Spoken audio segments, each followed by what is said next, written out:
আসসালামু আলাইকুম। স্বাগতম জানাচ্ছি সকলকে এসএসসি 2021 শর্ট সিলেবাস ক্র্যাশ কোর্সের আজকের এই বায়োলজি লাইভ ক্লাসে। আমি তোমাদের সাথে হোস্ট হিসেবে আছি আফসিন ফারিহা মিম। আমাদের আজকের টপিক জীবকোষ ও টিস্যু পার্ট 2। ইনস্ট্রাক্টর হিসেবে আমাদের সাথে আছেন ফারিহা তাহসিন সাবা আপু। আমি চলে যাচ্ছি আপুর কাছে। আপু আসসালামু আলাইকুম। ওয়ালাইকুম আসসালাম। শিক্ষার্থী বন্ধুরা, তোমরা সবাই আশা করি অনেক ভালো আছো। এটা তোমাদের সাথে আমার সেকেন্ড ক্লাস। গত ক্লাসে তোমাদেরকে ঝিল্লি যুক্ত অঙ্গাণু পর্যন্ত পড়ানো হয়েছিল। আজকে তোমাদেরকে ঝিল্লি বিহীন অঙ্গাণু থেকে আমি পড়ানোটা স্টার্ট করব। তার আগে একটা কথা বলে দিই যে গত ক্লাসে দেখলাম অনেক রকম প্রশ্ন ছিল যেগুলোর আনসার আমি দিতে পারি নাই কমেন্ট সেকশন চেক না করার কারণে। তো সেখান থেকে কিছু প্রশ্ন কালেক্ট করে আমাকে দেওয়া হয়েছে। তো আমি এখন ট্রাই করব তোমাদেরকে সেই কোশ্চেনগুলোর আনসার দেওয়ার জন্য।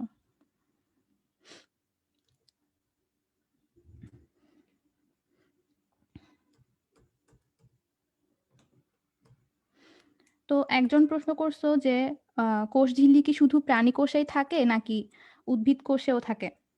এটার প্রশ্ন আশা করি 95%ই জানো, কারণ কোষঝিল্লিটা হচ্ছে উদ্ভিদ কোষ আর প্রাণী কোষ দুইটারই বৈশিষ্ট্য।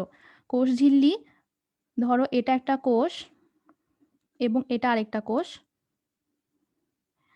এটা যদি উদ্ভিদ কোষ হয় আর এটা যদি প্রাণী কোষ হয়, দুইটোরই কিন্তু এই কোষঝিল্লি নামক পর্দাটা থাকে। কিন্তু উদ্ভিদ কোষের ক্ষেত্রে কোষঝিল্লির বাইরে আরো একটা এক্সট্রা প্রাচীরের মতো থাকে, যেটাকে আমি গ্রিন কালার দিয়ে বুঝাচ্ছি। এই যে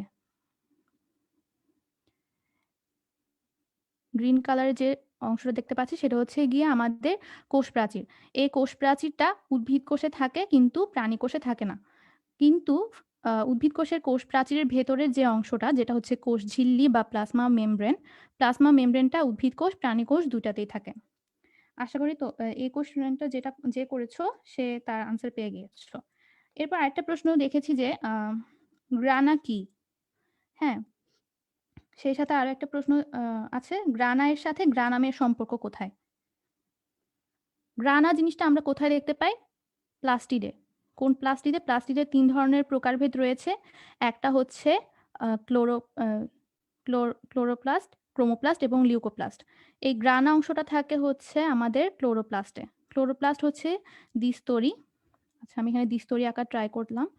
এর মাঝখানে থাকে এই গ্রানাগুলো।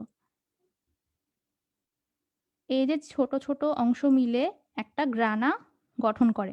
এই প্রত্যেকটা স্তরকে বলা হয় গ্রানাম, চাকতি বা গ্রানাম ডিস্ক, এবং আরো একটা শুদ্ধ ভাষায় বলে কি থাইলাকয়েড। হ্যাঁ, গ্রানাম চাকতি বা থাইলাকয়েড। এই অনেকগুলো গ্রানাম চাকতি মিলে একটা গ্রানাম গঠিত হয়। এই গ্রানামটা হচ্ছে মূলত আমরা একবচন হিসেবে ব্যবহার করি বা সিঙ্গুলার। যখন একটা ক্লোরোপ্লাস্টে তো শুধুমাত্র একটা গ্রানাম থাকে না, এর সাথে আরো 20 থেকে 60টার মতো কি গ্রানাম থাকে। এরকম আরো অনেকগুলো গ্রানাম থাকে। এটা একটা গ্রানাম, এটা একটা গ্রানাম, সবগুলো গ্রানামকে বহুবচনে বলে হয় কি গ্রানা। আশা করি ব্যাপারটা বুঝতে পারছো তোমরা। ওকে, তো গ্রানাম আর গ্রানার মধ্যে সম্পর্ক হচ্ছে গ্রানা গ্রানামের বহুবচন। আরেকটা প্রশ্ন আছে যে প্রোটোপ্লাজম এবং সাইটোপ্লাজমের মধ্যে পার্থক্য কি? প্রোটোপ্লাজম আর সাইটোপ্লাজমটা হচ্ছে প্রোটোপ্লাজমেরই একটা অংশ। হ্যাঁ, প্রোটোপ্লাজম হচ্ছে কোষের সমস্ত সজীব বস্তু। কোষের সমস্ত সজীব বস্তুর মধ্যে কি কি রয়েছে? কোষের সমস্ত সজীব বস্তুর মধ্যে রয়েছে কোষ, ঝিল্লি, আরেকটা রয়েছে কি সাইটোপ্লাজম,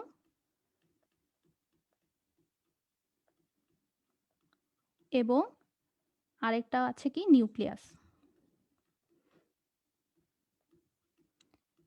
এই তিনটা সজীব বস্তু মিলে আমাদের প্রোটোপ্লাজমটা গঠিত। ওকে, তাইলে আমরা সাইটোপ্লাজম আর প্রোটোপ্লাজমের মধ্যে যে পার্থক্যটা সেটা বুঝতে পারছি। সাইটোপ্লাজমটা হচ্ছে কি প্রোটোপ্লাজমেরই অংশ। সাইটোপ্লাজমটা কোষের একটা সজীব বস্তু, যেটা প্রোটোপ্লাজমের অংশ।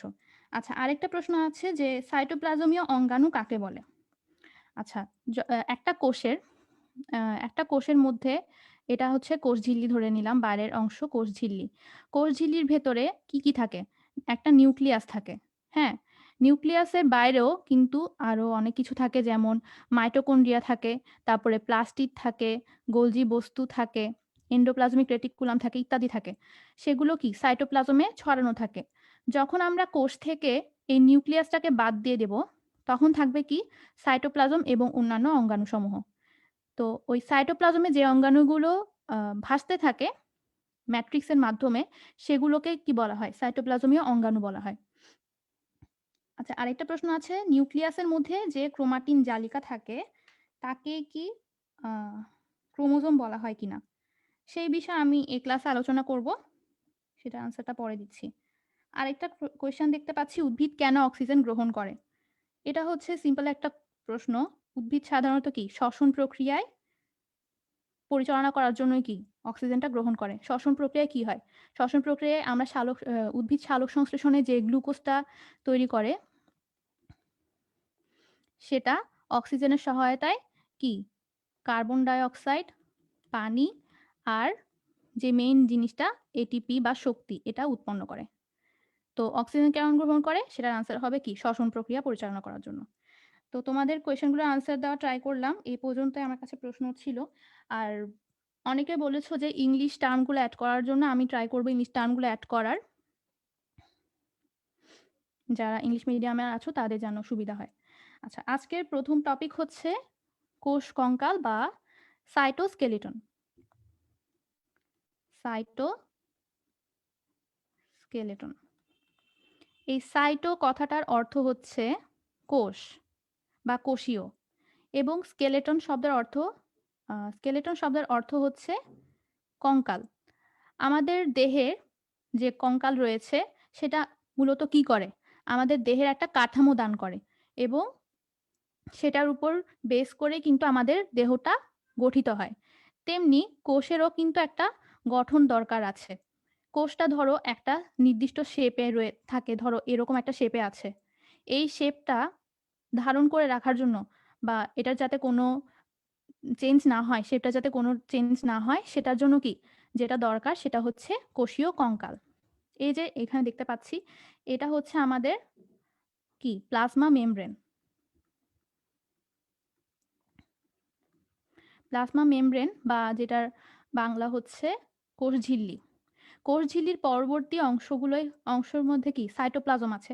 এই সাইটোপ্লাজমে কি দড়ির মতো কিছু কোষীয় কঙ্কাল ছড়ানো আছে। দড়িগুলো মোটাও হতে পারে, কিছু আবার চিকনও হতে পারে। এই সবগুলো এই সবগুলো মিলেই কি আমাদের কোষীয় কঙ্কাল গঠিত। এই কোষীয় কঙ্কালের গুরুত্বটা কি? এই কোষীয় কঙ্কালটা আমাদের কোষের কাঠামো দান করে। কোষীয় কঙ্কালটা উদ্ভিদ কোষেও থাকে, প্রাণী কোষেও থাকে। এই যে যেমন ধরো এখানে আমরা একটা ক্লোরোপ্লাস্ট দেখতে পাচ্ছি। এই ক্লোরোপ্লাস্টটা এই জালিকাকার কোষীয় কঙ্কালগুলোর মাধ্যমে কি সাইটোপ্লাজমে একটা জায়গা করে নিয়েছে। হ্যাঁ, এই কোষ কঙ্কালগুলোই কি এগুলোকে ধারণ করে রাখে। আর এই কোষীয় কঙ্কালগুলো কিসের তৈরি? প্রোটিন দ্বারা তৈরি। প্রোটিনগুলোর নাম হচ্ছে অ্যাক্টিন, তারপরে আছে মায়োসিন,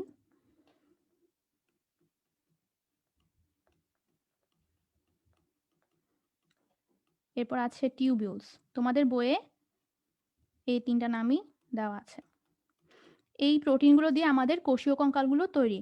তো তোমাদের প্রশ্ন যদি আসে কোষীয় কঙ্কাল কি দিয়ে তৈরি, তখন তোমরা আনসার করবে কি প্রোটিন দিয়ে তৈরি। কোষীয় কঙ্কালকে আমরা তিনটা ভাগে ভাগ করতে পারি। একটা হচ্ছে গিয়ে কি মাইক্রোটিউবিউলস। হ্যাঁ, মাইক্রোটিউবিউলস কোনগুলো? মাইক্রোটিউবিউলস হচ্ছে সবচেয়ে বড় বা মোটা যে কোষীয় কঙ্কালগুলো রয়েছে, সেগুলোর মধ্যে কি মাইটোকন্ড্রিয়াটা সবচেয়ে মোটা, এবং এটাই হচ্ছে মূলত কোষের কঙ্কাল হিসেবে কাজ করে। অন্যগুলোর প্রভাবটা একটু কম থাকে, কিন্তু মাইক্রোটিউবিউলসটা বেশি ভূমিকা পালন করে কোষের কাঠামো প্রদানে। আর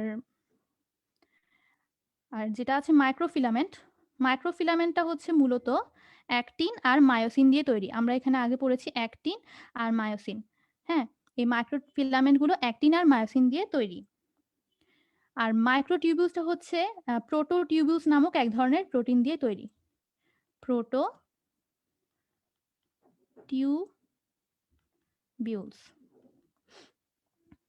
হ্যাঁ, এই যে এখানে টিউবিউলস আছে, টিউবিউলস হচ্ছে এক ধরনের প্রোটিন, প্রোটোটিউবিউলসও আরেক ধরনের প্রোটিন। এই প্রোটোটিউবিউলস দিয়ে মাইক্রোটিউবিউলটা গঠিত। আর মাইক্রোফিলামেন্ট হচ্ছে অ্যাক্টিন আর মায়োসিন দিয়ে গঠিত। এবং ফাইনালি ইন্টারমিডিয়েট ফিলামেন্ট। ইন্টারমিডিয়েট ফিলামেন্টও এক ধরনের কোষীয় কঙ্কাল। আচ্ছা, তোমাদের কোনো কোয়েশ্চেন আছে কিনা তোমরা জানতে চাইলে কমেন্ট করতে পারো। আমি তোমাদের কমেন্ট চেক করবো এখন।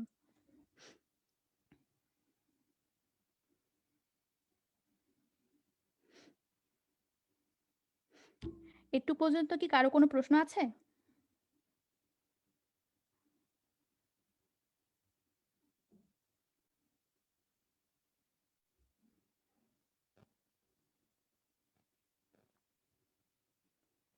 আচ্ছা, হুম, চিত্রটা বুঝাই দিতে বলতেছো। চিত্রটা আসলে তোমাদের এসএসসি লেভেলে এত বোঝানোর কিছু নাই। এখানে জাস্ট এটুকুই বুঝে নাও যে তোমাদের প্লাজমা মেমব্রেনের পরবর্তী যে কোষ ঝিল্লিটা অতিক্রম করলে কোষের ভেতরে ঢুকলে আমরা যেই কঙ্কালের মতো দড়ির মতো যে জিনিসটা দেখতে পাবো সেটাই হচ্ছে গিয়ে আমাদের কোষীয় কঙ্কাল। এই যে এই অংশগুলো হচ্ছে গিয়ে আমাদের কোষীয় কঙ্কাল, জালের মতো ছড়িয়ে আছে।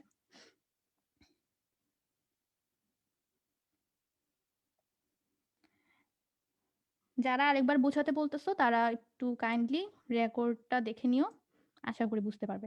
আমি নেক্সট স্লাইডে চলে যাচ্ছি। নেক্সট স্লাইডে এটা হচ্ছে আরেকটা ঝিল্লিবিহীন অঙ্গাণু, যেটার নাম হচ্ছে গিয়ে রাইবোজোম। রাইবোজোম হচ্ছে আমাদের দেহের জন্য অনেক গুরুত্বপূর্ণ। আর এই রাইবোজোমটা কিন্তু আদি কোষ প্রকৃত কোষ দুটোতেই থাকে।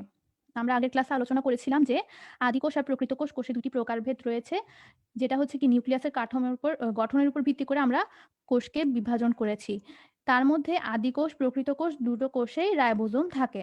রাইবোজোমের প্রধান কাজ হচ্ছে গিয়ে কি প্রোটিন তৈরি করা। এখানে যে চিত্র দেখতে পাচ্ছি এইটা হচ্ছে একটা রাইবোজোম, পুরোটাই একটা রাইবোজোম। হ্যাঁ, এটার একটা বড় অংশ থাকে, ছোট অংশ থাকে, এগুলোকে সাব ইউনিট বলে। যদিও তোমাদের এটা এখন না পড়লেও চলবে। তো এটার প্রধান কাজ হচ্ছে গিয়ে কি প্রোটিন তৈরি করা বা প্রোটিন সংশ্লেষ করা। প্রোটিন সংশ্লেষটা কিভাবে করে? যখন আমরা ডিএনএর মধ্যে কি থাকে, ডিএনএটা আমাদের রাইবোজোমটা ডিএনএতে প্রবেশ করে সেখানে বিভিন্ন রকম অ্যামিনো অ্যাসিডগুলোকে সংযুক্ত করে প্রোটিন সংশ্লেষ করে। সেই প্রোটিন সংশ্লেষটা এই রাইবোজোমে ঘটে থাকে। এই যে এখানে এর মধ্য দিয়ে কি আমাদের ডিএনএটা প্রবেশ করে এবং আমাদের কোষে আমরা খাদ্য গ্রহণের ফলে বিভিন্ন রকম অ্যামিনো অ্যাসিড উৎপন্ন হয়। ধরো এটা একটা অ্যামিনো অ্যাসিড, এটা একটা অ্যামিনো অ্যাসিড। এই অ্যামিনো অ্যাসিডগুলোকে সংযুক্ত করে একটা পলিপেপটাইড চেইন গঠন করে। হুম, এই পলিপেপটাইড চেইন গঠন করার প্রক্রিয়াটাই হচ্ছে গিয়ে কি প্রোটিন সংশ্লেষণ, যেটাকে বলা হয় কি ডিএনএ ট্রান্সলেশন। তোমরা সেটা এইচএসসি তে অধ্যায় 1-এ পড়তে পারবে, এটা এখন তোমাদের অত প্রয়োজনীয় না। আচ্ছা, সেকেন্ড যে পয়েন্টটা আছে সেটা বলছে কি পলিপেপটাইড চেইন সংযোজন। ধরো এটা একটা পলিপেপটাইড চেইন এবং এটা আরেকটা পলিপেপটাইড চেইন। হ্যাঁ, এই দুটো পলিপেপটাইড চেইনকে সংযোজন করে কি এই রাইবোজোম এবং প্রয়োজনীয় উৎসেচক সরবরাহ করে। এই উৎসেচকগুলোর সহায়তায় কি প্রোটিনগুলোকে তৈরি করে বা পলিপেপটাইড চেইন সংযোজন করে। আশা করি এই টপিকটা বুঝতে কোনো অসুবিধা হয় নাই। এখন এই ক্ষেত্রে একটা অনুধাবনমূলক প্রশ্ন আসতে পারে যে রাইবোজোমকে কেন প্রোটিন তৈরির কারখানা বা প্রোটিন ফ্যাক্টরি বলা হয়? প্রোটিন ফ্যাক্টরি কেন বলা হয়? সেটার আনসার হচ্ছে গিয়ে কি, কারণ হচ্ছে রাইবোজোমে আমাদের প্রোটিনটা তৈরি হয় এবং পলিপেপটাইড চেইনের সংযোজন ঘটে। এজন্য রাইবোজোমকে প্রোটিন তৈরির কারখানা বা প্রোটিন ফ্যাক্টরি বলা হয়। এই পর্যন্ত কার কোনো অসুবিধা আছে?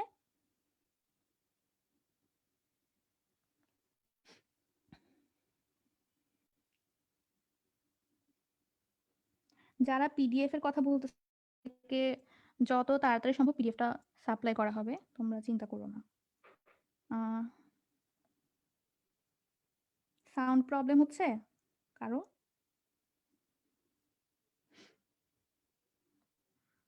যাদের সাউন্ড প্রবলেম হচ্ছে তাদের মনে হয় নেটওয়ার্কে কিছু সমস্যা আছে। আচ্ছা, আমি নেক্সট স্লাইডে চলে যাচ্ছি, যেটা হচ্ছে কি সেন্ট্রোজোম। সেন্ট্রোজোম হচ্ছে আমাদের আরেকটা কি ঝিল্লিবিহীন অঙ্গাণু। ঝিল্লিবিহীন অঙ্গাণুর মধ্যে আরেকটা হচ্ছে গিয়ে কি সেন্ট্রোজোম। এই সেন্ট্রোজোমটা হচ্ছে গিয়ে কি প্রাণী কোষের বৈশিষ্ট্য। আচ্ছা, এখানে লেখা আছে যদিও, হ্যাঁ, প্রাণী কোষের বৈশিষ্ট্য। এটা উদ্ভিদ কোষে থাকে না। হ্যাঁ, তার মানে এটা শুধুমাত্র প্রাণী কোষে থাকে। এছাড়াও প্রাণী কোষ ছাড়াও কি নিম্ন শ্রেণীর কিছু উদ্ভিদ আছে যেগুলোতে মাঝে মধ্যে দেখা যেতে পারে, সেটা খুবই কম। নিম্ন শ্রেণীর কিছু উদ্ভিদ প্রাণী কোষ ছাড়াও নিম্ন শ্রেণীর যে উদ্ভিদ আছে ওদের মধ্যেও থাকতে পারে। আর প্রাণী কোষের নিউক্লিয়াস, এটা হচ্ছে গিয়ে কি সেন্ট্রোজোমগুলো নিউক্লিয়াসের কাছাকাছি থাকে। ধরো এটা একটা সেল, সেলের মাঝে নিউক্লিয়াস আছে, আর নিউক্লিয়াসের আশেপাশে কি আমাদের এই সেন্ট্রোজোমগুলো অবস্থান করে। হ্যাঁ, এটা হচ্ছে গিয়ে কি সেন্ট্রোজোম, এটা হচ্ছে নিউক্লিয়াস।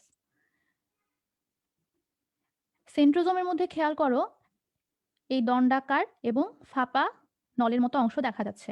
এটাকে কি বলা হয়? এটা হচ্ছে সেন্ট্রিওল। সেন্ট্রিওল। আর সেন্ট্রিওলের আশেপাশে যে তরল অংশ দেখা যাচ্ছে সেটাকে বলা হয় সেন্ট্রোস্ফিয়ার। সেন্ট্রোস্ফিয়ার। তো এই সেন্ট্রিওল আর সেন্ট্রোস্ফিয়ার মিলে কিন্তু আমাদের টোটাল সেন্ট্রোজোমটা।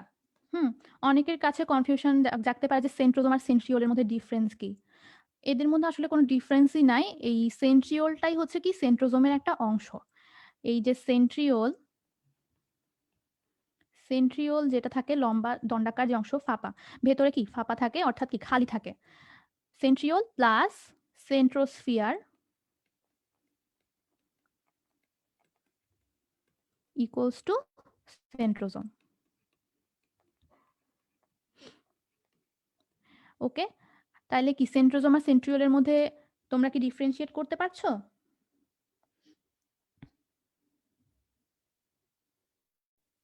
ধীরে বললে ভালো হয়। আচ্ছা, আমি আস্তে আস্তে পড়ানো ট্রাই করতেছি। আচ্ছা, আমি আরেকবার রিপিট করি তাইলে। সেন্ট্রিওল, হ্যাঁ, এই যে এই পুরোটা অংশ হচ্ছে গিয়ে কি আমাদের এই সেন্ট্রোজোম। সেন্ট্রোজোমের মধ্যে কি থাকে? নলাকার ফাঁপা দণ্ড একটা থাকে, সেটাকে বলা হয় সেন্ট্রিওল। সেন্ট্রিওলের আশেপাশে যে তরল অংশটা থাকে সেটাকে বলা হয় সেন্ট্রোস্ফিয়ার। এখন দেখে হয়তো মনে হতে পারে যে এটা একটা কি আবরণ আছে বা ঝিল্লি আছে, কিন্তু এটা হচ্ছে ঝিল্লি না, এটা জাস্ট বোঝানোর জন্য যে গোলাকার অবস্থায় থাকে সেটার জন্যই কি এই মানে এই লাইনটা দেওয়া হয়েছে, বাট এটা কিন্তু থাকে না। প্রকৃতপক্ষে কোষের মধ্যে এই বাইরের যে আবরণের মতো দেখতে পাচ্ছ এটা থাকে না, শুধুমাত্র কি থাকে সেন্ট্রোস্ফিয়ার থাকে। ডিরেক্ট সরি সাইটোপ্লাজমে সেন্ট্রোস্ফিয়ারটা ছড়ানো থাকে এবং তার মধ্যে থাকে কি সেন্ট্রিওলটা থাকে। আর আরেকটা পয়েন্ট কি দেখতে পাচ্ছি, সেন্ট্রিওল এস্টারে গঠন করে। এই এস্টারেটা কিভাবে গঠন করে? এস্টারেটা মূলত কখন গঠন করে? কোষ বিভাজনের সময়। কোষ বিভাজন। এবং এটা শুধুমাত্র প্রাণী কোষে যেহেতু থাকে, অ্যাস্টারের গঠনটাও প্রাণী কোষে ঘটে। তখন কি হয়, অ্যাস্টারে কিভাবে গঠন করে? কোষ বিভাজন যখন শুরু হয় তখন এই সেন্ট্রোজোমে যে দুটো সেন্ট্রিওল থাকে, একটা সেন্ট্রিওল এই এখানে উপরে থাকে এবং আরেকটা সেন্ট্রিওল কি অপর পাশে চলে যায়। অর্থাৎ কি সেন্ট্রিওল দুটি দুই মেরুতে অবস্থান করে।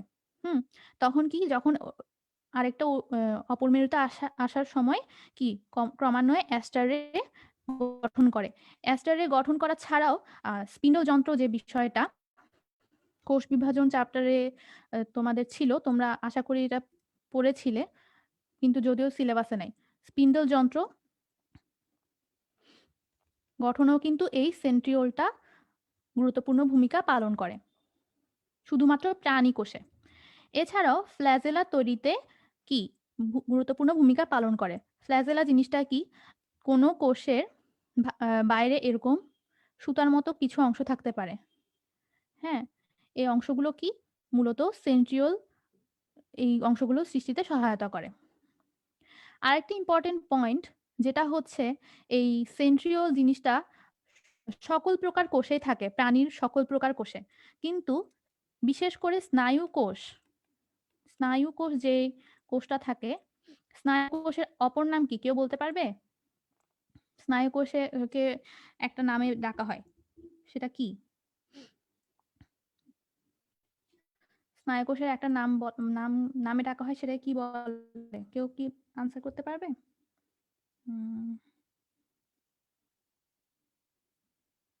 একজন প্রশ্ন করছে স্পিন্ডল যন্ত্র আর এস্টার রে কি সেম নাকি? না, এটা সেম না। স্পিন্ডল যন্ত্র হচ্ছে তোমার কতগুলো তন্তুর সমন্বয়ে গঠিত হয়, সেটা উদ্ভিদ কোষ প্রাণী কোষ দুই ক্ষেত্রেই উৎপন্ন হয়। কিন্তু অ্যাস্টার রেটা শুধুমাত্র প্রাণী কোষে গঠন করা হয়, সেটা সেন্ট্রিওলের কারণে হয়ে থাকে। আচ্ছা, একজন আনসার করেছে নিউরন। হ্যাঁ, স্নায়ু কোষের অপর নাম হচ্ছে গিয়ে কি নিউরন। নিউরনে কোনো প্রকার সেন্ট্রোজোম বা সেন্ট্রিওল কিছুই থাকে না, যার কারণে আমাদের স্নায়ু কোষ যেটা থাকে সেটা বিভাজিত হতে পারে না। কেন বিভাজিত হতে পারে না?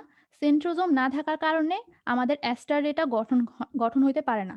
অ্যাস্টার রে গঠন হয় না, স্পিন্ডল যন্ত্রও তৈরি হয় না, যেগুলো কি কোষ বিভাজনের অনেক গুরুত্বপূর্ণ একটা ধাপ। সেই ধাপটা যদি পার হতে না পারে তাহলে কিভাবে সেটা বিভাজিত হবে? সে কারণে আমরা বলতে পারি কি স্নায়ু কোষে সেন্ট্রোজোম না থাকার কারণে আমাদের স্নায়ু কোষটা বিভাজিত হয় না।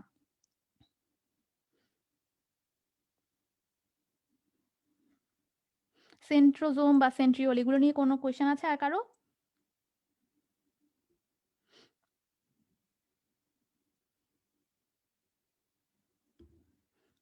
আচ্ছা, আমি আশা করি সবাই বুঝতে পারছো একটু পর্যন্ত। আচ্ছা, একজন প্রশ্ন করেছো ফ্লাজেলা কি সেন্ট্রিওল দ্বারা গঠিত হয় নাকি সেন্ট্রোজোম?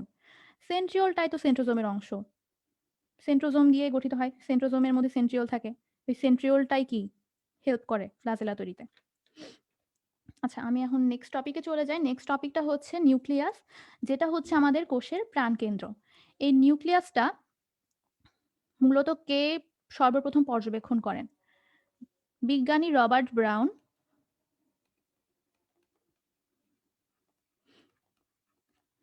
তিনি হচ্ছে একটা উদ্ভিদ যেটার নাম হচ্ছে গিয়ে কি অর্কিড।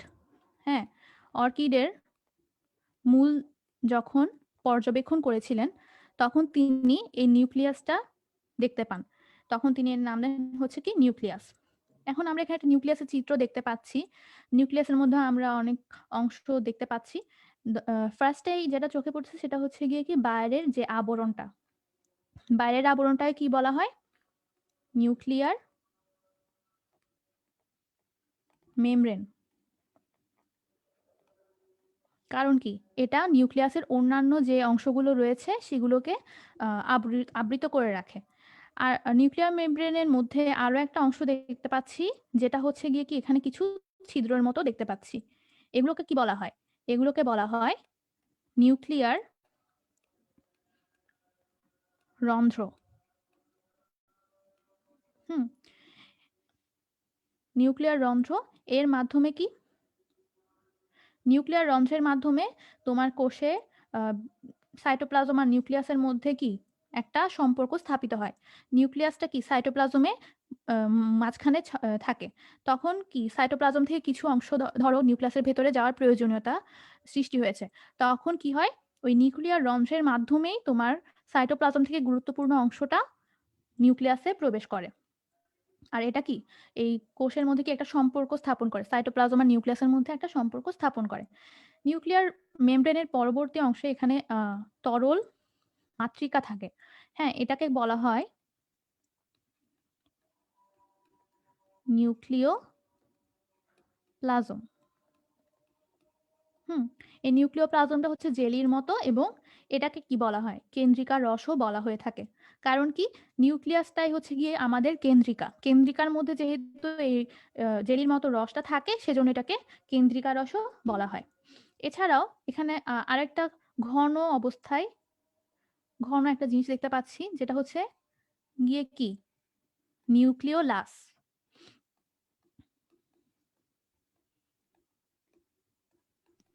নিউক্লিয়াসের ভেতরেও আবার আরেকটা কেন্দ্রের মতো অংশ থাকে, এটা হচ্ছে গিয়ে কি নিউক্লিওলাস। নিউক্লিওলাসের চারদিকে এরকম কিছু পেঁচানো তন্তু দেখতে পাচ্ছি। এই তন্তুগুলো কি? তন্তুগুলো হচ্ছে ক্রোমাটিন জালিকা। ওকে, আচ্ছা নিউক্লিয়াসটা এটুকু পর্যন্ত আশা করি সবাই বুঝতে পারছো। নেক্সট স্লাইডে চলে যাই। তো এখানে নিউক্লিয়াসের আকৃতি এবং এটার কিছু বৈশিষ্ট্য দেওয়া আছে। আকৃতি কি রকম হতে পারে? গোলাকার হতে পারে, গোলাকার হতে পারে, ডিম্বাকার হতে পারে, আবার নলাকারও হতে পারে। হ্যাঁ, এরপর কি এটাকে কোষের প্রাণকেন্দ্র বলা হয়, এটা আমরা আগেও বলছি। যদি তোমাদের কোয়েশ্চেন আসে যে নিউক্লিয়াসকে কেন কোষের প্রাণকেন্দ্র বলা হয়, সেক্ষেত্রে এটার আনসার কি হবে? সেক্ষেত্রে এটার আনসার হবে কোষের মধ্যে কি থাকে? ক্রোমাটিন, সরি, কোষের নিউক্লিয়াসে থাকে হচ্ছে গিয়ে কি ক্রোমাটিন জালিকা। ক্রোমাটিন জালিকাগুলো একসময় ক্রোমোজোমে পরিণত হয়। ক্রোমোজোমে কি থাকে? ক্রোমোজোমে থাকে ডিএনএ। এই ডিএনএটা কিন্তু আমাদের জেনেটিক তথ্য ধারণে অনেক গুরুত্বপূর্ণ ভূমিকা পালন করে এবং এর মাধ্যমে কি আমরা আমাদের বংশগতির যে ধারাটা সেটা অক্ষুণ্ণ থাকে। সেজন্য এটা কোষের কেন্দ্রে থাকে, এজন্য এটাকে বলা হয় কি কোষের প্রাণকেন্দ্র। আরেকটা অপশন হচ্ছে জেনেটিক তথ্য ধারণ করে, যেটা বলেছি। কোষের সকল কাজ নিয়ন্ত্রণ করে। কোষে ধরো অনেক রকমের বিপাক ক্রিয়া ঘটে, বিক্রিয়া ঘটে, সেগুলো কি নিয়ন্ত্রণ করে। ব্যতিক্রম হচ্ছে সিভ কোষ ও আরবিসি বা রেড ব্লাড সেল বা লোহিত রক্ত কণিকা। ব্যতিক্রম বলতে কি বোঝানো হচ্ছে? সিভ কোষ আর লোহিত রক্ত কণিকায় কোনো প্রকার নিউক্লিয়াস থাকে না, নিউক্লিয়াস থাকে না।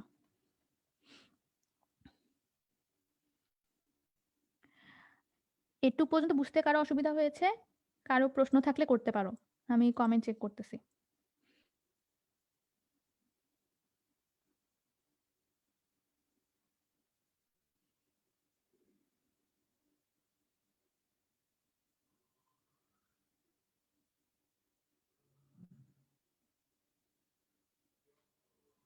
কোনো কমেন্ট আসতেছে না কেন? আচ্ছা, একজন কোয়েশ্চেন করছে সিভ কোষ কি। সিভ কোষ কি সেটা নেক্সটে আরো ভালোভাবে জানবো। সিভ কোষ হচ্ছে মূলত এক ধরনের টিস্যু। টিস্যুর মধ্যে একটা কোষ থাকে যেটা হচ্ছে ফ্লোয়েম টিস্যুর মধ্যে থাকে। সিভ কোষটা ফ্লোয়েম টিস্যুতে থাকে, সেটা আমরা পরবর্তীতে আলোচনা করব। আপাতত একটু জেনে রাখলে হবে। আচ্ছা, পিকচার আবার বুঝাবো, তোমরা একটু কাইন্ডলি রেকর্ডটা দেখে নিও, টাইম নষ্ট হচ্ছে। আচ্ছা, এটা আমি বলে দিয়েছি চিত্রের মাধ্যমে যে নিউক্লিয়াসের অংশ কোনগুলো। নিউক্লিয়াসের মূলত 4টি অংশ, যেটা হচ্ছে গিয়ে কি নিউক্লিয়ার ঝিল্লি বাইরের অংশটা, এরপর হচ্ছে নিউক্লিওপ্লাজম যেটা হচ্ছে কি জেলির মতো থাকে, এবং নিউক্লিওলাস, এবং হচ্ছে সুতার মতো যেগুলো থাকে ক্রোমাটিন জালিকা বা ক্রোমাটিন তন্তু।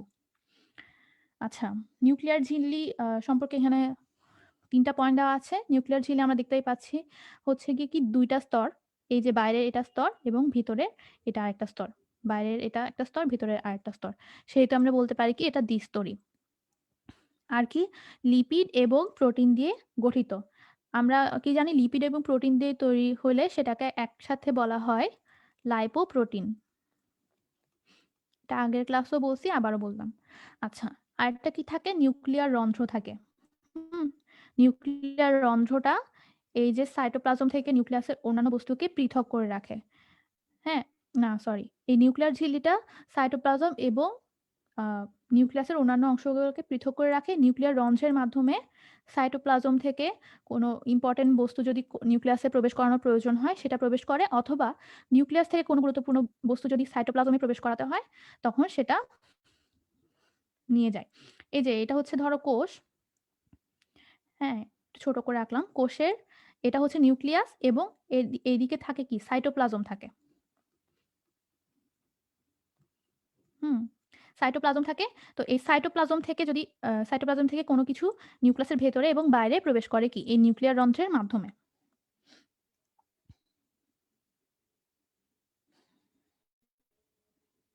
আচ্ছা, নেক্সট স্লাইডে চলে যাই। আচ্ছা, কাজ দেওয়া আছে। কাজগুলো তো আগেও বলছি যে সাইটোপ্লাজম ও নিউক্লিয়াসের অন্যান্য বস্তুকে পৃথক করে রাখে এবং কি বিভিন্ন বস্তুর চলাচল নিয়ন্ত্রণ করে। এই ২ টাই হচ্ছে গিয়ে কি নিউক্লিয়ার ঝিল্লির কাজ। এই নিউক্লিয়াস টপিকটা কিন্তু সিকিউ এর জন্য এবং অনেক ইম্পোর্টেন্ট। এটা প্রায় সময় আসে। আচ্ছা, নেক্সট হচ্ছে নিউক্লিওপ্লাজম, যেটা হচ্ছে জেলির ন্যায়। আগেও বলছি জেলির ন্যায় কেন্দ্রিকারসও বলে। কেন্দ্রিকারস কেন বলা হয়? কেন্দ্রিকাতে থাকে, সেজন্য কেন্দ্রিকারস বলে। এবং কি, কি উপাদান থাকে? নিউক্লিক অ্যাসিড থাকে, প্রোটিন থাকে, উৎসেচক থাকে এবং কতিপয় খনিজ লবণ থাকে। নিউক্লিক অ্যাসিড বলতে কি বোঝাচ্ছে? ডিএনএ এবং আরএনএ।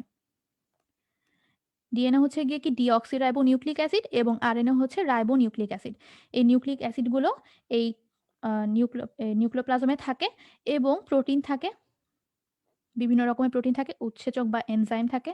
এই উৎসেচকগুলো সহায়তায় কিন্তু বিপাক ক্রিয়ায় এই নিউক্লিয়াসটা সহায়তা করে থাকে এবং কতিপয় খনিজ লবণ থাকে। খনিজ লবণ বলতে কি বিভিন্ন রকমের ধাতব আয়ন ওগুলো থাকে। একটু পর্যন্ত আশা করি সবার বুঝতে সুবিধা হয়েছে, কোনো অসুবিধা হয় নাই। কোনো কোয়েশ্চেন থাকলে করতে পারো। আমি পড়ানোর সময় যদি কোয়েশ্চেন করো তখন কিন্তু কোয়েশ্চেনটা স্কিপ হয়ে যেতে পারে। আচ্ছা, কোনো কোয়েশ্চেন হয়তো নেই। আচ্ছা, নেক্সট স্লাইডে চলে যাই। নেক্সট স্লাইডে আছে কি নিউক্লিওলাস, যেটা হচ্ছে নিউক্লিয়াসের অন্যতম গুরুত্বপূর্ণ একটা অংশ। এই নিউক্লিওলাসটা আরএনএ আর প্রোটিন দিয়ে গঠিত। অর্থাৎ কি নিউক্লিওলাসে কোনো প্রকার ডিএনএ থাকে না। প্রশ্ন আসতে পারে নিউক্লিওলাসের অংশ হচ্ছে বহুপদী সমাপ্তি সূচকে আসতে পারে। ধরো অপশন দিল 1 এ দিল ডিএনএ, আরএনএ, প্রোটিন। তো সেই ক্ষেত্রে আনসার হবে কি 2 আর 3। আশা করি বুঝতে পারছো আমি যেটা বললাম এখন। আরএনএ আর প্রোটিন দিয়ে গঠিত এবং কি রাইবোজোম সংশ্লেষণে সহায়তা করে। সংশ্লেষণ মানে কি? রাইবোজোম তৈরি, মানে রাইবোজোম তৈরিতে এই নিউক্লিওলাসটা সহায়তা করে। আচ্ছা, নেক্সটে যাই। নেক্সটে আসে কি ক্রোমাটিন জালিকা। ক্রোমাটিন জালিকা কোনগুলো? এই যে নিউক্লিয়াসের আশেপাশে যে জালের মতো ক্রোমাটিন তন্তুগুলো ছড়ানো থাকে, সেগুলোকে বলা হয় কি ক্রোমাটিন জালিকা। এই ক্রোমাটিন জালিকার ক্ষেত্রে দেখো এখানে নির্দিষ্ট অংশ কি নিউক্লিওলাসের সাথে যুক্ত থাকে। এই নিউক্লিওলাসের সাথে যেটা যুক্ত থাকে সে অংশটাকে বলা হয় স্যাটেলাইট। হ্যাঁ, ক্রোমোজোমের স্যাটেলাইট অংশটা তোমার নিউক্লিওলাসের সাথে যুক্ত থাকে। এখন এই ক্রোমাটিন জালিকাগুলো কিন্তু বিশ্রামরত অবস্থায় এরকম পেঁচানো অবস্থাতেই থাকে। হ্যাঁ, কিন্তু যখন কোষ বিভাজনের প্রয়োজনীয়তা অনুভব করে বা কোষ বিভাজনের শুরুতে এই ক্রোমাটিন জালিকাগুলো কি করে? পানি বিয়োজন করে। পানি বিয়োজনের ফলে কি হয়? তোমাদের ক্রোমাটিন জালিকাগুলো সংকুচিত হয়ে যায়। সংকুচিত হলে কি হয়? মোটা আর খাটো হয়। সেই ব্যাপারটা কিভাবে বোঝাই? ধরো একটা রাবার ব্যান্ডকে যখন আমরা টানি তখন কি সেটার দৈর্ঘ্যটা অনেক লম্বা হয় এবং প্রস্থটা যদি খেয়াল করো পূর্বের তুলনায় কিন্তু চিকন হয়। কিন্তু যখন আমরা এটাকে সংকুচিত করব বা ছেড়ে দেব তখন কিন্তু এটার পুরুত্বটা আগের চেয়ে একটু মোটা হবে এবং লেন্থটাও কিন্তু কমে আসবে। সেভাবে কি পানি বিয়োজনের ফলে ক্রোমাটিন জালিকাগুলো সংকুচিত হয়ে ক্রোমোজোমে পরিণত হয়। এখন এখানে একটা জিআইএফ দেওয়া আছে। এই জিআইএফটা দেখলে আশা করি তোমরা বুঝতে পারবা। এখানে দেখো ক্রোমাটিন আছে। ক্রোমাটিনগুলো হচ্ছে গিয়ে সূক্ষ্ম সুতার মতো। হ্যাঁ, এই সুতার মতো এই অংশগুলো হচ্ছে গিয়ে ক্রোমাটিন জালিকা। এগুলো ক্রমাগত পানি বিয়োজন করে সংকুচিত হতে থাকতেছে। সংকুচিত হয়ে এই যে দেখো এখানে ক্রোমোজোমের সৃষ্টি করতেছে। বুঝতে পারতেছো? এই যে এগুলো হচ্ছে গিয়ে কি ক্রোমোজোম গঠন করতেছে। তাহলে ক্রোমাটিন জালিকা আর ক্রোমোজোম কিন্তু এক বিষয় না। এই যে মোটা মোটা অংশগুলো এগুলো হচ্ছে গিয়ে কি ক্রোমোজোম। কারো কি বুঝতে কোনো অসুবিধা হচ্ছে বা আমার সাউন্ডে কি কোনো অসুবিধা আছে?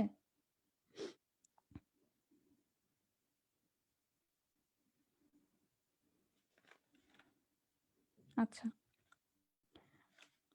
আচ্ছা, এটাই হচ্ছে গিয়ে কি ক্রোমোজোম। ক্রোমাটিন জালিকাটা পানি বিয়োজন করে ক্রোমোজোমে পরিণত হয়। এটা হচ্ছে আমাদের একটা ক্রোমোজোম।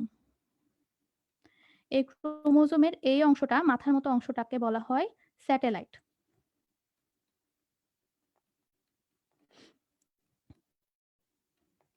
এটাকে বলা হয় স্যাটেলাইট। এই স্যাটেলাইট দিয়ে কি মূলত এই ক্রোমোজোমটা নিউক্লিওলাসের সাথে সংযুক্ত থাকে।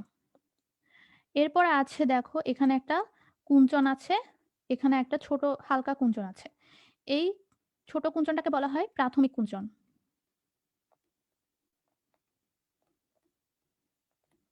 এবং স্যাটেলাইটের পরবর্তী অংশটাকে বলা হয়, পরবর্তী অংশে যে কুঞ্চনটা থাকে সেটাকে বলা হয় গৌণ কুঞ্চন।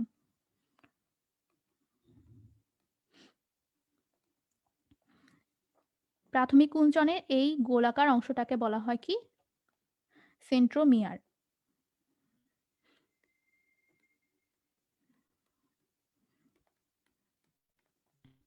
এবং এই যে সুতার মতো অংশ দেখতে পাচ্ছি এগুলো হচ্ছে মূলত আমাদের ডিএনএটা।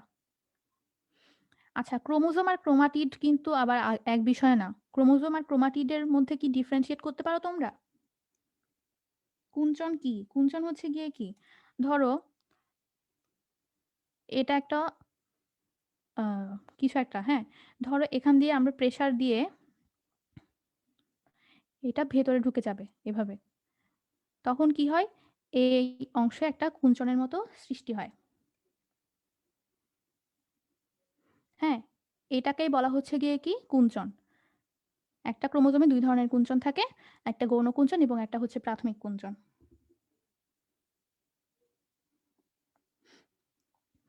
আচ্ছা, তো একটু পর্যন্ত বললাম প্রাইমারি কুঞ্চনে কি থাকে, সেন্ট্রোমিয়ার থাকে।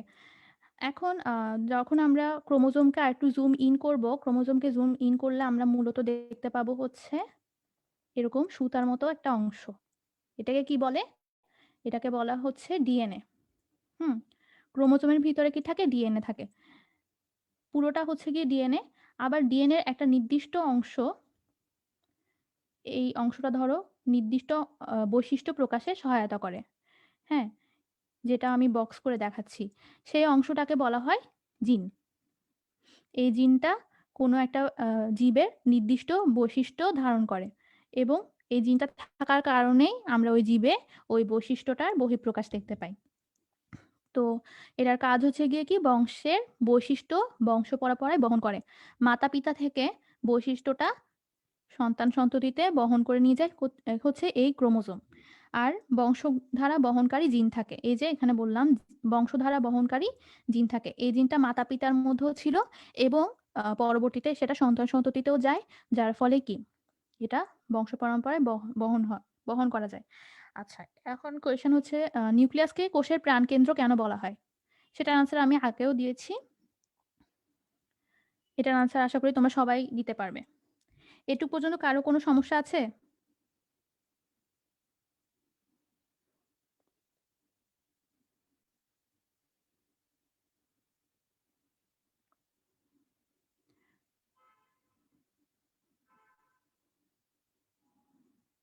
আচ্ছা, তাইলে আমি এটুক পর্যন্ত হচ্ছে গিয়ে কি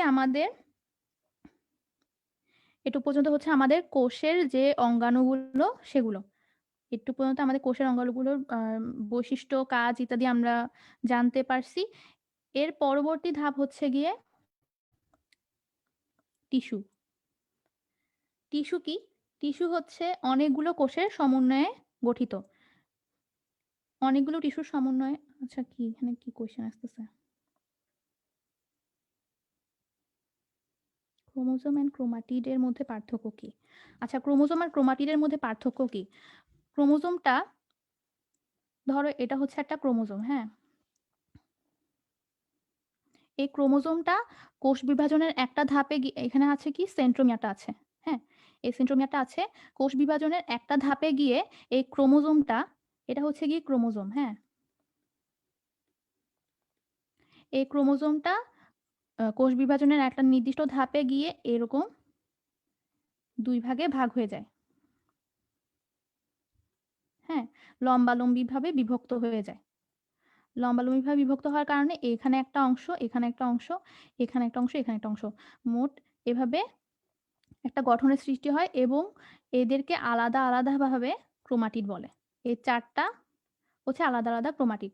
এটা হচ্ছে 1 নাম্বার, 2 নাম্বার, 3 নাম্বার, 4 নাম্বার। তার মানে একটা ক্রোমোজোম থেকে 4 টা ক্রোমাটিড আমরা পাই।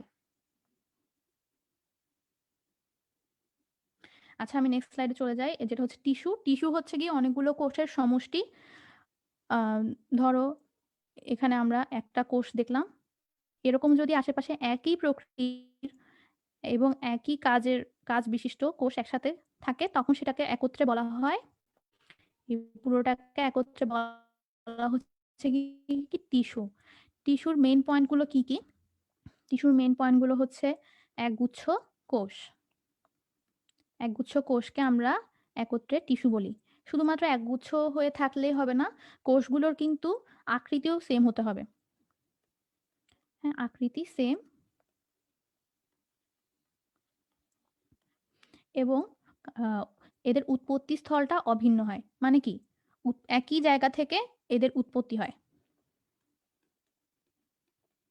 উৎপত্তি স্থল অভিন্ন।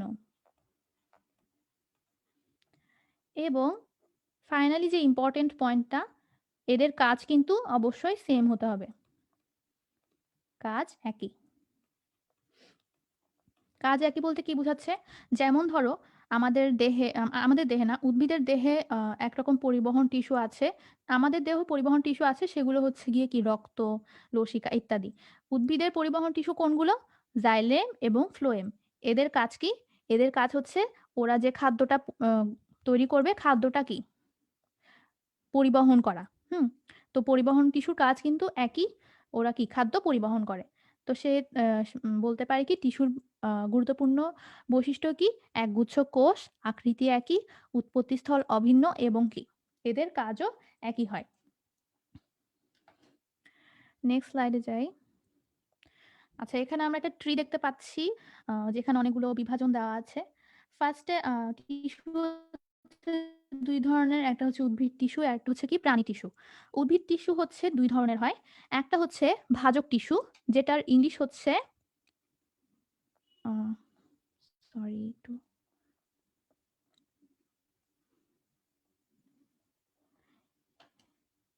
ইংলিশ হচ্ছে মেরিস্টেম টিস্যু। ভাজক টিস্যুর ইংলিশ হচ্ছে মেরিস্টেম টিস্যু এবং স্থায়ী টিস্যুর ইংলিশ হচ্ছে পার্মানেন্ট টিস্যু। টিস্যুকে শুরুতে কি ২ ভাগে ভাগ করলাম। একটা হচ্ছে গিয়ে কি ভাজক টিস্যু এবং আরেকটা হচ্ছে স্থায়ী টিস্যু। ভাজক টিস্যু সম্পর্কে তোমাদের বইয়ে তেমন কিছু বিস্তারিত আলোচনা করা হয়নি। শুধুমাত্র এটাই বলা হয়েছে যে ভাজক টিস্যু বিভাজনে সক্ষম। হুম? তাও তোমাদেরকে আমি এক্সট্রা কিছু ইনফরমেশন দিয়ে রাখি যে ভাজক টিস্যুর কোষ প্রাচীর যেটা থাকে, যেহেতু উদ্ভিদ টিস্যু সেহেতু কোষ প্রাচীর থাকবে। কিন্তু ভাজক টিস্যুর যে কোষ প্রাচীরটা থাকে সেটা পাতলা হয়। পাতলা কেন হয়? কারণ ভাজক টিস্যুটা প্রতিনিয়ত বিভাজিত হতে থাকে। কোষ প্রাচীরটা পুরু হওয়ার জন্য যে টাইমটা, সেটা ভাজক টিস্যু পায় না। কোষ প্রাচীরের ৩ টা স্তর আমাদের মনে আছে, নিশ্চয়ই মনে আছে যে ৩ টা স্তর থাকে। মধ্য প্রাচীর, প্রাথমিক প্রাচীর এবং কি গৌণ প্রাচীর। এর মধ্যে ভাজক টিস্যুতে গৌণ প্রাচীর সৃষ্টি হওয়ার যে সময়টা দরকার, সেটা কিন্তু হয় না। গৌণ প্রাচীরটা কিন্তু মধ্য প্রাচীর থেকে বিভিন্ন রকম পদার্থ নিঃসরণের ফলে সৃষ্টি হয়। ভাজক টিস্যুতে সেই টাইমটা ওরা পায় না বলে এদের কোষ প্রাচীরটা পাতলা থাকে এবং কোষের মধ্যে কোনো প্রকার আন্তঃকোষীয় ফাঁক থাকে না। আন্তঃকোষীয় ফাঁক থাকে না।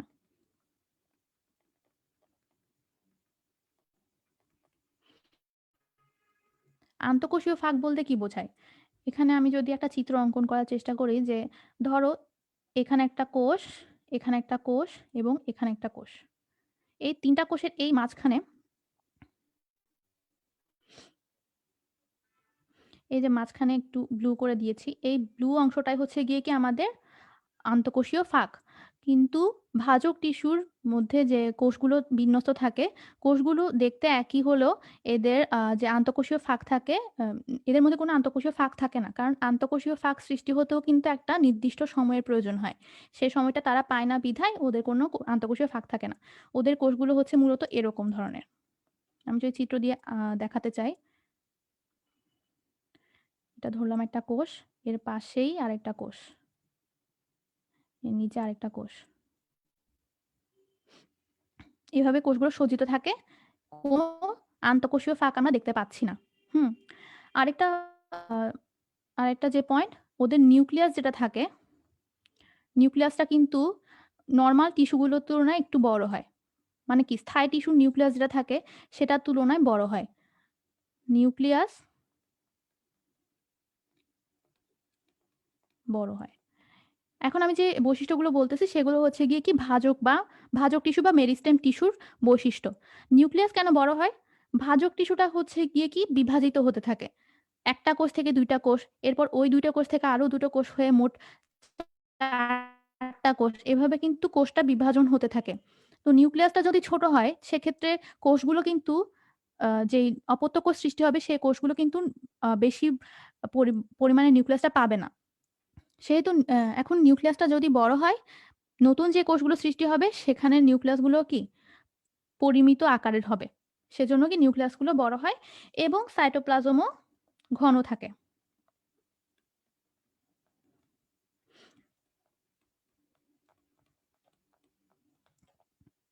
সাইটোপ্লাজম ঘন থাকে।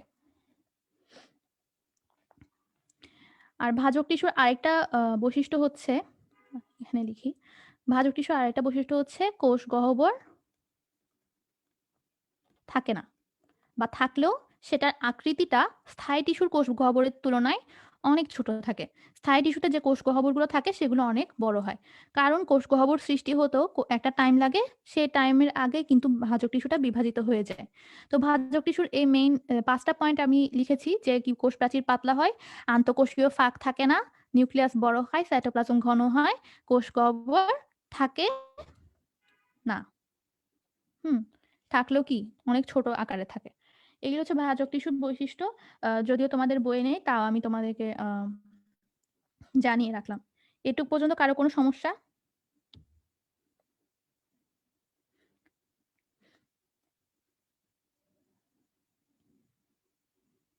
নিউক্লিয়াস কেন বড় হয়? কারণ হচ্ছে ভাজক টিস্যুটা বিভাজিত হতে হবে। ধরো একটা কোষ থেকে ২ টা কোষ হচ্ছে, হ্যাঁ? সেক্ষেত্রে কিন্তু নিউক্লিয়াসটা ২ ভাগে ভাগ হয়ে যাচ্ছে। নিউক্লিয়াসটা যদি ছোট হয় তাইলে সেই ছোট নিউক্লিয়াসটা বিভাজিত হয়ে অনেক অল্প পরিমাণে নিউক্লিয়াস পাবে, যে নতুন কোষগুলো সৃষ্টি হয়েছে। তো সেগুলো কিন্তু অপেক্ষাকৃত দুর্বল হয়ে যাবে। সেজন্য ভাজক টিস্যুর নিউক্লিয়াসটা বড় হয়, যাতে যে নতুন কোষগুলো সৃষ্টি হচ্ছে সেগুলোর নিউক্লিয়াসটাও পরিমিত আকারের হয়।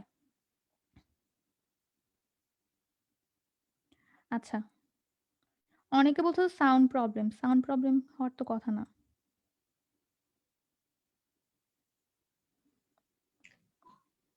সাউন্ড ঠিকই সাউন্ড আছে প্রবলেম আপু। হচ্ছে? আচ্ছা, ঠিক আছে। তো শুধু মনে হয় তোমাদের নেটের সমস্যা। আচ্ছা, যাই হোক। আ স্থায়ী টিস্যু, ভাজক টিস্যু সম্পর্কে জানলাম। এরপর আছে কি স্থায়ী টিস্যু। স্থায়ী টিস্যু হচ্ছে গিয়ে কি পার্মানেন্ট টিস্যু, যেগুলো কি বিভাজিত হয় না। এই স্থায়ী টিস্যুগুলো কিন্তু একসময় ভাজক টিস্যু ছিল।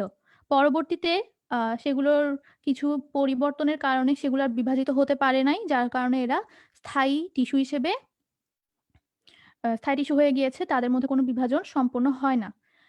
আম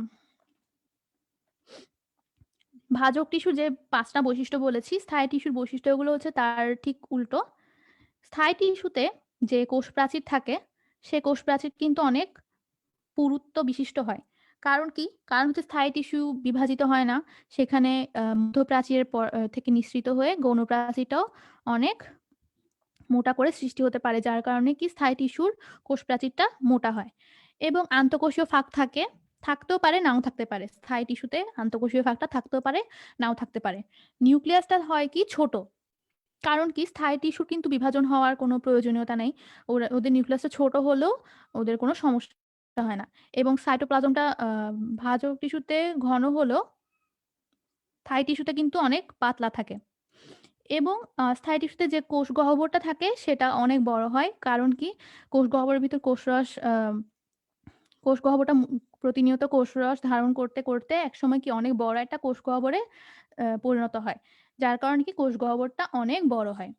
তার মানে বুঝতে পারছি কি ভাজক টিস্যুর যে বৈশিষ্ট্যগুলো, স্থায়ী টিস্যুর বৈশিষ্ট্যগুলো হচ্ছে ঠিক উল্টো। আর স্থায়ী টিস্যুকে আমরা আরো ৩ ভাগে ভাগ করতে পারি। সেগুলো হচ্ছে গিয়ে কি সরল টিস্যু, জটিল টিস্যু এবং কি নিঃস্রাবী টিস্যু। সরল টিস্যু বা সিম্পল টিস্যু, সরল ওয়ার্ড থেকে বুঝতে পারছি এগুলো কি। সিম্পল টিস্যু এদের আকৃতি সেম হয় এবং এদের কোষ প্রাচীরও, আচ্ছা আমি একটু বলি, যাদের সাউন্ড প্রবলেম, আচ্ছা তোমরা একটু কমেন্ট না করে ক্লাসে একটু মনোযোগ দেওয়ার ট্রাই করো। সরল টিস্যু যেটা আছে, সরল টিস্যু হচ্ছে আবার 3 ধরনের: প্যারেনকাইমা, কোলেনকাইমা এবং কি স্ক্লেরেনকাইমা। প্যারেনকাইমা এগুলো সম্পর্কে আমরা পরবর্তীতে আরো বিস্তারিত জানবো। এখন জাস্ট এটা জেনে নাও যে সরল টিস্যু 3 ধরনের: প্যারেনকাইমা, কোলেনকাইমা এবং স্ক্লেরেনকাইমা। স্ক্লেরেনকাইমাকে কিন্তু আবার 2 ভাগে ভাগ করা যায়, যেটা হচ্ছে গিয়ে কি ফাইবার এবং স্ক্লেরাইট। স্থায়ী টিস্যুর আরেকটা প্রকারভেদ হচ্ছে জটিল টিস্যু। জটিল টিস্যু বা কমপ্লেক্স টিস্যু। জটিল টিস্যু, সরল টিস্যুতে কোষের আকৃতিগুলো কিন্তু সেম হয়। টিস্যু মানে কি? কোষের গুচ্ছ। তো ওখানে কোষের গুচ্ছের মধ্যে প্রত্যেকটা কোষের শেপ সেম হয়। কিন্তু জটিল টিস্যুতে যে কোষগুলো থাকে, কোষগুলোর ডিফারেন্ট শেপের হয়। জটিল টিস্যু আবার 2 ধরনের, একটা হচ্ছে গিয়ে কি জাইলেম এবং আরেকটা হচ্ছে ফ্লোয়েম। জাইলেম আবার 4 ধরনের হয়, যেটা হচ্ছে ট্রাকিড হবে এটা। এখানে একটু ভুল আছে। এটা হবে হচ্ছে tracheid. Tracheid, Bessel, xylem parenchyma এবং জাইলেম ফাইবার। জটিল টিস্যুর আরেকটা প্রকারভেদ হচ্ছে ফ্লোয়েম। ফ্লোয়েম হচ্ছে আবার 4 ধরনের: সিভ কোষ, সঙ্গী কোষ, ফ্লোয়েম প্যারেনকাইমা এবং ফ্লোয়েম ফাইবার। তখন একজন প্রশ্ন করেছিল সিভ কোষ কি, সেটা আমরা পরবর্তীতে জানবো। এছাড়াও আরেক ধরনের টিস্যু রয়েছে, যেটা হচ্ছে নিঃস্রাবী টিস্যু। নিঃস্রাবী টিস্যুর যদি উদাহরণ দিতে চাই, যেমন ধরো মধু, হ্যাঁ, ফুল থেকে যে মধুটা নিঃসৃত হয়, সেই মধু নিঃসরণ করার জন্য একটা নির্দিষ্ট কোষ থাকে, হ্যাঁ? সেই কোষগুলোর সমন্বয়ে যে টিস্যু গঠিত হয় সেটাকে বলা হয় কি নিঃস্রাবী টিস্যু। এছাড়াও রাবার গাছ আছে। রাবার গাছকে কাটলে কি রাবারগুলো নিঃসরণ হয়, সেটা রাবার গাছের মধ্যেও যেহেতু নিঃস্রাবী টিস্যু আছে, যার কারণে কি রাবারটা নিঃসৃত হয়। এটা তোমাদের জন্য অত ইম্পর্টেন্ট না এবং বইয়েও তেমন কিছু দেওয়া নেই। জাস্ট তোমাদেরকে আমি উদাহরণগুলো দিয়ে রাখলাম। আচ্ছা, আমি নেক্সট স্লাইডে চলে যেতে পারি আশা করি।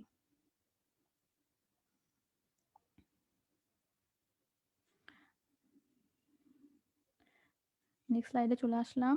নেক্সট স্লাইডে আছে গিয়ে কি সরল টিস্যু। সরল টিস্যুর আগে সরল টিস্যুটা হচ্ছে গিয়ে কি আমাদের স্থায়ী টিস্যুর একটা প্রকারভেদ। স্থায়ী টিস্যু সম্পর্কে আমরা জানি কি কোষগুলো বড় হয়, আন্তঃকোষীয় ফাঁক থাকে, তারপর কি কোষ গহ্বরটা বড় হয়। এখন আমরা যা পড়বো সবগুলোই হচ্ছে গিয়ে কি স্থায়ী টিস্যুর কিছু প্রকারভেদ পড়বো। হ্যাঁ, জটিল টিস্যু, ভাজক টিস্যু সম্পর্কে তোমাদের বইয়ে তেমন কিছু দেওয়া নেই, তাও তোমাদেরকে কয়েকটা ইনফরমেশন দিয়ে রাখছি যাতে তোমাদের মধ্যে কোনো কনফিউশন না থাকে। তো স্থায়ী টিস্যুর প্রথম প্রকারভেদ হচ্ছে কি সরল টিস্যু বা সিম্পল টিস্যু। সরল টিস্যু হচ্ছে প্রতিটি কোষ আকার, আকৃতি এবং গঠনের দিক থেকে অভিন্ন। মানে কি সেম। ধরো এই একটা কোষ, এই একটা কোষ, এই একটা কোষ। এই কোষগুলো কিন্তু আকার আকৃতি সেম হয়। কোনোটা এর গোলাকার, কোনোটা পঞ্চভুজের মতো, কোনোটা ষড়ভুজের মতো, এরকম হয় না। সবগুলো গোল হলে একটা গোল হলে সবগুলো গোল হয়, একটা ষড়ভুজ হলে সবগুলো ষড়ভুজ হয়, এরকম। সরল টিস্যুকে কিন্তু আবার 3 ভাগে ভাগ করা হয়েছে। সেগুলো কি কি? আগেও বলছি, প্যারেনকাইমা, কোলেনকাইমা এবং কি স্ক্লেরেনকাইমা। তো ফার্স্টে আমরা প্যারেনকাইমা সম্পর্কে জানবো। প্যারেনকাইমা, এখানে চিত্র দেখতে পাচ্ছি। চিত্র দেখে আমরা আসলে বলবো যে এটার বৈশিষ্ট্যগুলো কি হতে পারে। ফার্স্টে দেখতে পাচ্ছি এদের যে কোষ প্রাচীরটা কিন্তু একটু পাতলা পাতলা কোষ প্রাচীর।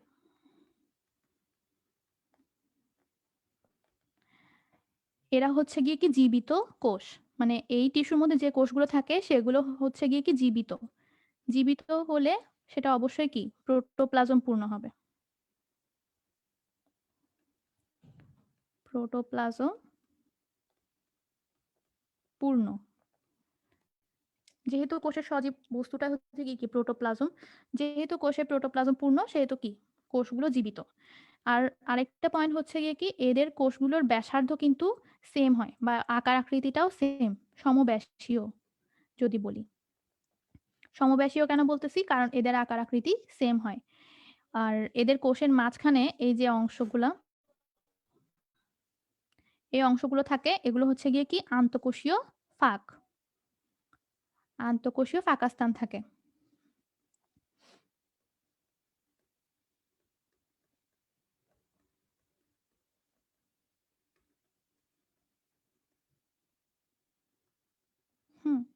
আন্তঃকোষীয় ফাঁকাস্থান থাকে এবং কিছু, কিছু প্যারেনকাইমা কোষে দেখা যায় কি প্লাস্টিড থাকে। প্লাস্টিড বা ক্লোরোপ্লাস্ট থাকে। সেই সকল প্যারেনকাইমাকে কি বলা হয়? ক্লোরেনকাইমা। যে সকল প্যারেনকাইমা কোষে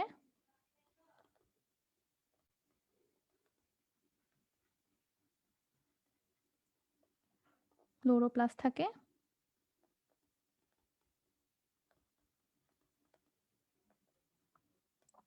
তাদেরকে বলা হয় কি ক্লোরেনকাইমা। আর কিছু, কিছু উদ্ভিদ আছে, জলজ উদ্ভিদ, যেগুলোর কোষে কি বায়ু কুঠুরি থাকে, হ্যাঁ? ওই বায়ু কুঠুরিযুক্ত কোষ প্রাচীর যেগুলো কোষ থাকে ওগুলোকে বলা হয় কি অ্যারেনকাইমা। আমি শুধু অ্যারেনকাইমা লিখতেছি। এটা কাকে বলে? এটা বইয়ে আছে। জলজ উদ্ভিদে বায়ু কুঠুরিযুক্ত প্যারেনকাইমা কোষকে অ্যারেনকাইমা বলে। আর এখন আমি বলি যে প্যারেনকাইমার যে বৈশিষ্ট্যগুলো, এই বৈশিষ্ট্যগুলো কিন্তু মনে রাখা খুবই ইম্পর্টেন্ট। কারণ পরবর্তীতে আমরা আরো অনেক রকম টিস্যু সম্পর্কে জানবো, যেখানে আমরা পড়বো যে কি ওই কোষগুলো প্যারেনকাইমা জাতীয়। তো প্যারেনকাইমার বৈশিষ্ট্যগুলো যদি জানি তাহলে ওই কোষগুলোর বৈশিষ্ট্যটা আমরা ইজিলি ধরতে পারবো। আচ্ছা,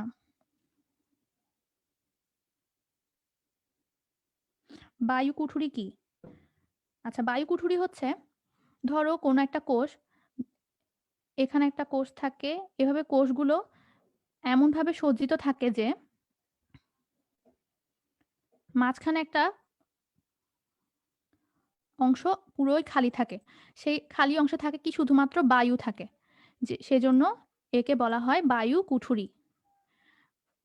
এটা শুধুমাত্র জলজ উদ্ভিদে থাকে, কারণ কি জলজ উদ্ভিদের যে অক্সিজেনটা প্রয়োজন হয়, সে অক্সিজেনটা এ বায়ু কুঠুরির মাধ্যমে কিন্তু ওদের মধ্যে প্রবেশ করে।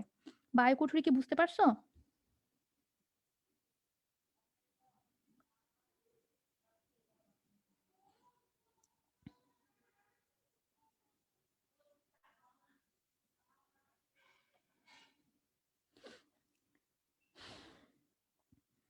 আচ্ছা, তাইলে এই মেইন পয়েন্ট হচ্ছে গিয়ে পাতলা কোষ প্রাচীর, জীবিত অর্থাৎ কি প্রোটোপ্লাজম পূর্ণ, সমব্যাসীয় মানে কি সবগুলোর আকৃতি সেম এবং আন্তঃকোষীয় ফাঁকাস্থান থাকে। এই ৪ টা পয়েন্ট একটু মনে রাখবা। কারণ কি পরবর্তীতে প্যারেনকাইমা সম্পর্কে আমরা প্যারেনকাইমা জাতীয় কোষ অনেক রকম টিস্যু পড়বো, সেগুলোর জন্য এই পয়েন্টগুলো মনে রাখতে হবে। মেরিস্টেম টিস্যুতে ইন্টারসেলুলার স্পেস থাকে না।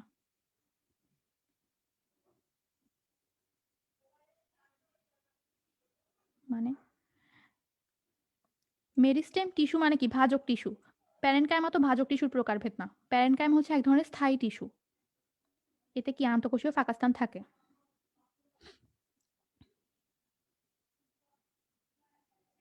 আচ্ছা, আমি এদের কাজে চলে যাই। দেখো এখানে লেখায় আছে কি কাজ হচ্ছে দেহ গঠন। এটা হচ্ছে উদ্ভিদ দেহের প্রায় সব অংশে কিন্তু এই প্যারেনকাইমা জাতীয় কোষগুলো থাকে।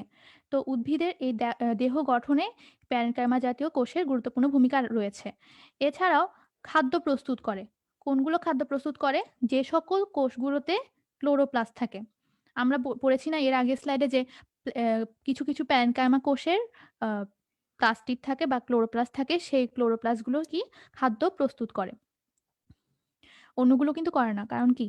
খাদ্য প্রস্তুতের জন্য ক্লোরোপ্লাস্ট কিন্তু মাস্ট। ক্লোরোপ্লাস্ট না থাকলে সে কোষগুলো কখনোই কিন্তু খাদ্য প্রস্তুত করতে পারবে না। আরেকটা ইম্পোর্টেন্ট কাজ হচ্ছে খাদ্য সঞ্চয় করে। খাদ্য সঞ্চয় বলতে কি?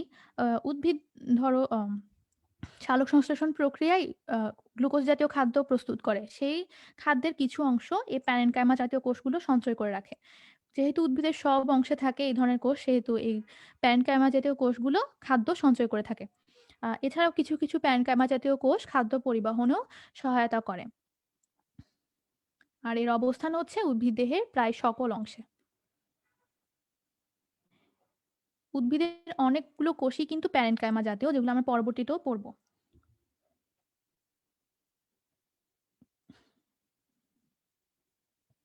আচ্ছা, নেক্সট স্লাইডে চলে যাই।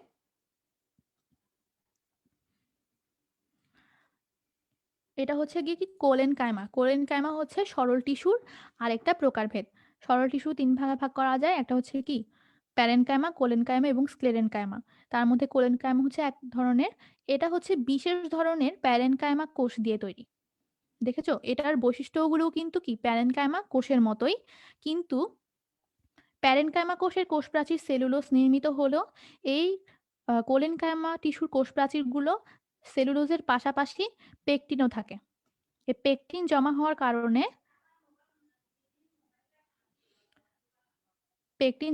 কারণে কি এই যে কোষপ্রাচীরটা অসমভাবে পুরু থাকে। অসমভাবে পুরু বলতে কি বোঝাচ্ছে? ধরো এখানে আমরা একটা চিত্র দেখতে পাচ্ছি যে এখানে একটা কোষ আছে। এই কোষের বাইরে, আচ্ছা আমি যদি একটু চিত্র দিয়ে আঁকি, ধরো এরকম।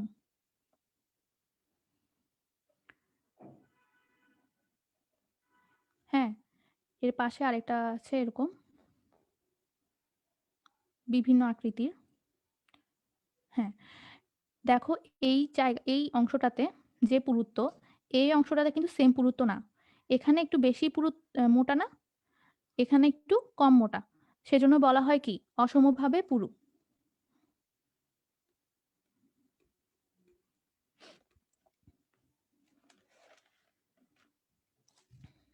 আর কোনাগুলো কি অধিক পুরু হয়। কোনাগুলো বলতে এই যে কর্নারগুলো আমরা দেখতে পাচ্ছি, এই যে আশেপাশের অংশগুলোর তুলনায় কর্নারগুলো অধিক পুরু হয়। কোনাগুলো অধিক পুরু।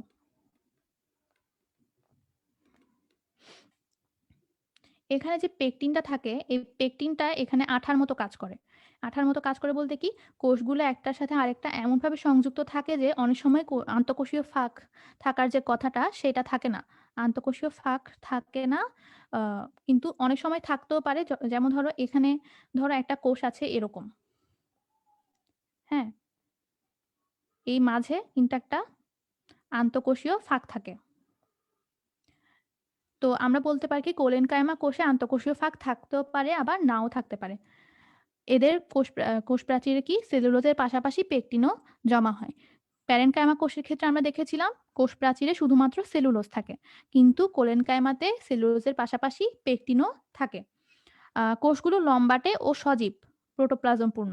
সজীব বলতেই আমরা বুঝতে পারছি যে এটা প্রোটোপ্লাজম পূর্ণ। প্রোটোপ্লাজম থাকলে সেটা অবশ্যই সজীব হবে। এখন তোমাদের প্রশ্ন হতে পারে যে এটা লম্বাটে বলছে, কিন্তু এখানে আমরা চিত্র দেখতেছি কি গোল গোল। এটা হচ্ছে কি আসলে আমাদের প্রস্থচ্ছেদটা। আমরা এখানে প্রস্থচ্ছেদটা দেখতেছি। যখন আমরা কোষটাকে লম্বচ্ছেদ করব, লম্বচ্ছেদ করলে এরকম হবে। লম্বচ্ছেদ করলে দেখো কোষগুলো লম্বা লম্বা হয়ে যাবে। এটা হচ্ছে আমরা কি লম্বালম্বিভাবে কাটলে আমরা যেই অংশটা দেখতে পারবো সেটা। এটা হচ্ছে লম্বচ্ছেদ এবং এটা হচ্ছে প্রস্থচ্ছেদ।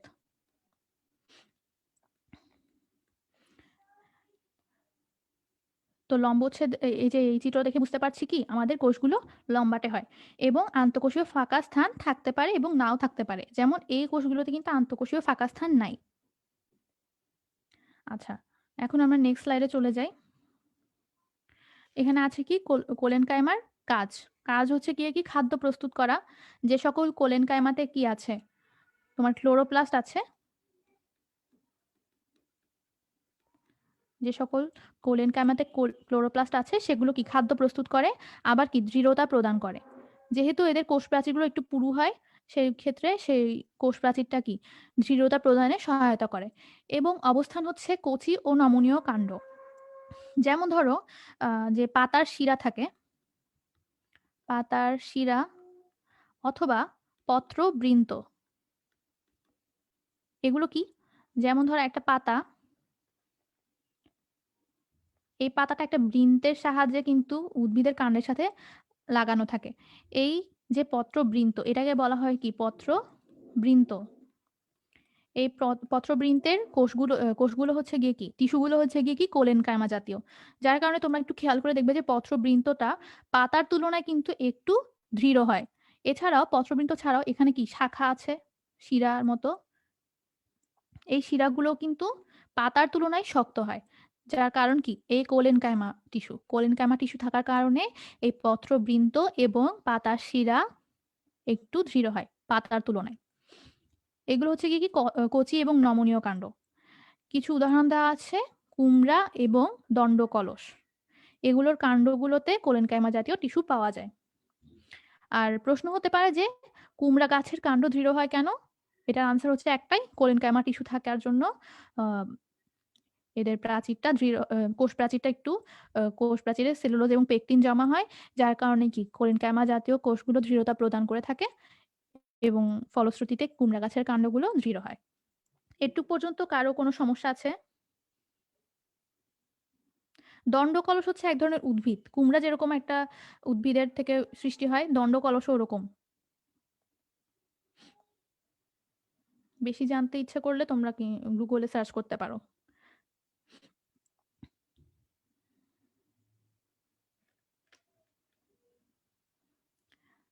তোমরা অনেকে ইরিলেভেন্ট কমেন্ট করতেছো, এগুলো তোমাদেরকে একটু ইগনোর করতেছি আর কি।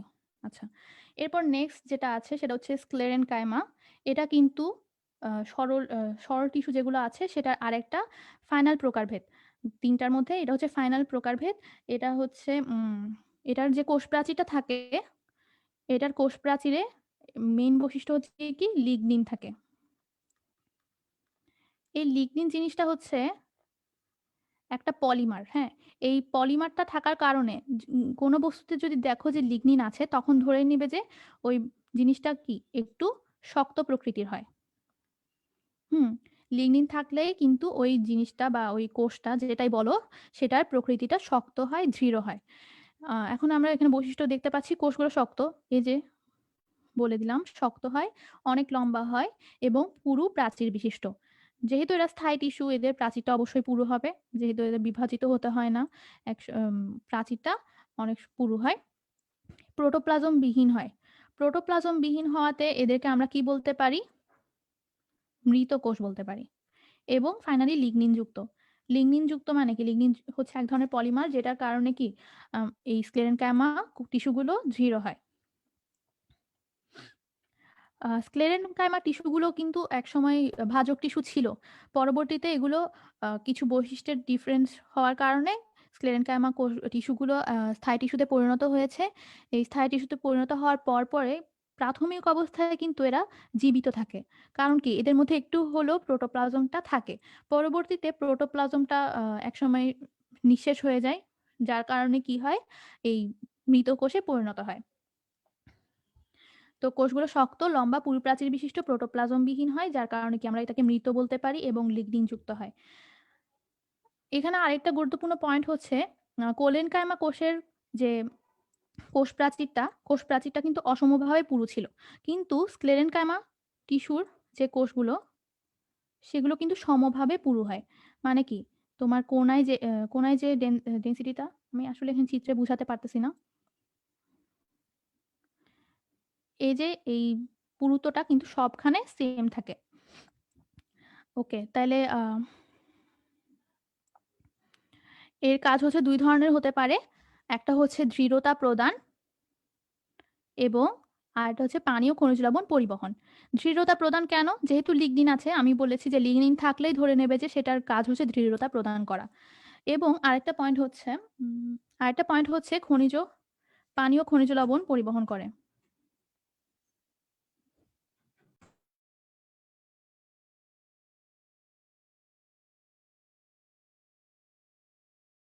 সরি, আচ্ছা, ২ প্রকার কাজ করে। একটা হচ্ছে দৃঢ়তা প্রদান এবং আরেকটা হচ্ছে গিয়ে কি পানি ও খনিজ লবণ পরিবহন। পানি ও খনিজ লবণ পরিবহন কি? যেমন আমরা পরবর্তীতে জানতে পারবো যে স্ক্লেরেনকাইমা জাতীয় কোষ কিন্তু জাইলেম ফ্লোয়েমের মধ্যেও থাকে। আর জাইলেম ফ্লোয়েমের কাজ হচ্ছে গিয়ে কি খনিজ লবণ পরিবহন করা। তো সেটার ভিত্তিতে আমরা বলতে পারি কি এই স্ক্লেরেনকাইমা জাতীয় টিস্যুগুলো পানি ও খনিজ লবণ পরিবহন করে। আচ্ছা, কারো কোনো প্রশ্ন আছে?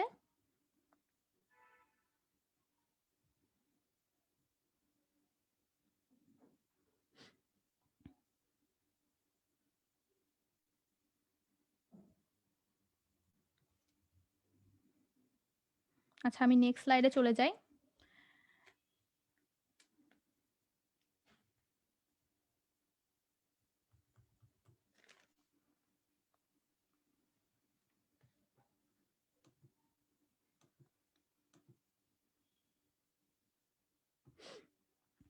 স্ক্লেরেনকাইমা হচ্ছে ২ ধরনের। একটা হচ্ছে গিয়ে কি ফাইবার এবং আরেকটা হচ্ছে স্ক্লেরাইড। স্ক্লেরেনকাইমার মধ্যে আবার ২ টা ক্লাসিফিকেশন আছে। একটা হচ্ছে ফাইবার এবং আরেকটা হচ্ছে স্ক্লেরাইড। ফাইবার জাতীয় যে টিস্যুগুলো, সেই টিস্যুগুলো হচ্ছে দীর্ঘ এবং পুরু প্রাচীর বিশিষ্ট হয় এবং শক্ত অবশ্যই হবে যেহেতু কি লিগনিন থাকে এবং ২ প্রান্ত সরু। এক্ষেত্রে এই চিত্রটা দেখলে তোমরা বুঝবে না। ফাইবারের চিত্রটা হচ্ছে অনেকটা এরকম। হ্যাঁ, এটা হচ্ছে এক ধরনের ফাইবার। এটা দেখো, এটা হচ্ছে অনেক দীর্ঘ বা লম্বাটে এবং এর যে প্রাচীরটা থাকে, প্রাচীরটা পুরু হয় এবং প্রাচীরে যেহেতু লিগনিন থাকে, লিগনিন থাকার কারণে প্রাচীরটা শক্ত হয় এবং ২ প্রান্ত সরু। এই যে দেখো মাঝখানের যে অংশটা, মাঝখানের অংশের তুলনায় কিন্তু ২ প্রান্ত একটু চোখা। সে কারণে বলা হচ্ছে কি ২ প্রান্ত সরু হয়। এ আর এই কোষগুলো লম্বা থাকে এবং ফাইবারের গায়ে কিন্তু অনেকগুলো কূপ থাকে। এই যে এখানে যেরকম ছিদ্র থাকে এগুলো হচ্ছে কূপ। এই কূপগুলোর মাধ্যমে পাশাপাশি ফাইবারের মধ্যে একটা কি সম্পর্ক স্থাপিত হয়। এছাড়াও ফাইবার এর আরেকটা নাম আছে। ফাইবারকে বলা হয় কি বাস্ট ফাইবার। আরেকটা কি বলা হয় সারফেস ফাইবার।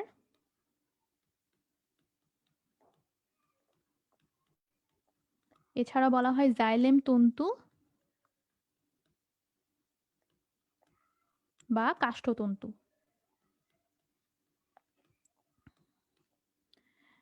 এটুকু পর্যন্ত আশা করি তোমাদের বুঝতে সমস্যা হয় নাই। আমি নেক্সট স্লাইডে চলে যাচ্ছি। স্ক্লেরেনকাইমার আরেকটা ক্লাসিফিকেশন সেটা হচ্ছে গিয়ে কি স্ক্লেরাইড। স্ক্লেরাইড হচ্ছে খাটো এবং সমব্যাসীয়। আমরা ফাইবারের ক্ষেত্রে পড়েছি কি ফাইবারগুলো কিন্তু লম্বাটে হয় কিন্তু স্ক্লেরাইডগুলো হচ্ছে গিয়ে কি খাটো হয়। এগুলো যদি আমরা প্রস্থচ্ছেদ করি সেক্ষেত্রে আমরা এটার চিত্র স্ক্লেরাইডের চিত্রটা এরকম দেখতে পাবো। হ্যাঁ, এদের প্রাচীর শক্ত যেহেতু লিগনিনযুক্ত হয় এবং অত্যন্ত পুরু হয় এবং এদের কোষ প্রাচীরও কি কূপযুক্ত হয়।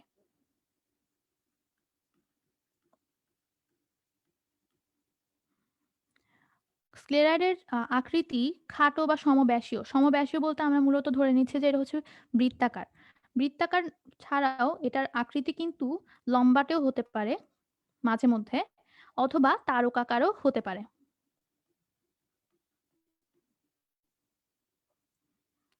ওকে, এর অবস্থান হচ্ছে গিয়ে কি নগ্নবীজী, মানে যেটার বীজটা আবৃত অবস্থায় থাকে না। নগ্নবীজীর আরেকটা নাম হচ্ছে ব্যক্তবীজী। ব্যক্তবীজী ও দ্বিবীজপত্রী উদ্ভিদের কর্টেক্স, ফল ও বীজত্বকে। নগ্নবীজী উদ্ভিদের যে ফলটা থাকে সেটার যে বাইরের বীজটা থাকে, বীজের যে বাইরের আবরণটা সেটা কিন্তু অনেক শক্ত হয়। সেই শক্ত হওয়ার কারণটা কি? এই শক্ত হওয়ার কারণটা হচ্ছে কি স্ক্লেরাইড। স্ক্লেরাইড টিস্যু থাকার কারণে ওদের বীজ বা কর্টেক্সটা শক্ত থাকে। আচ্ছা, স্ক্লেরাইড টিস্যুর আরেকটা নাম আছে, এদেরকে কি বলা হয়? স্টোন সেলও বলা হয়। স্টোন ওয়ার্ডটা থেকে বুঝতে পারতেছি কি এটা অনেক শক্ত হবে যেহেতু স্টোন অনেক শক্ত হয় এবং সেল মানে হচ্ছে কি কোষ, এটাকে স্টোন সেল বলা হয়। যদি তোমাদের প্রশ্ন আসে কি স্টোন সেল বলতে কি বুঝো তাইলে কি স্ক্লেরাইডের ডেফিনিশনটা দিবা, স্ক্লেরাইড কোথায় থাকে এবং এদের বৈশিষ্ট্য কি, এটা কিসের ক্লাসিফিকেশন সেগুলো লিখলেই হবে।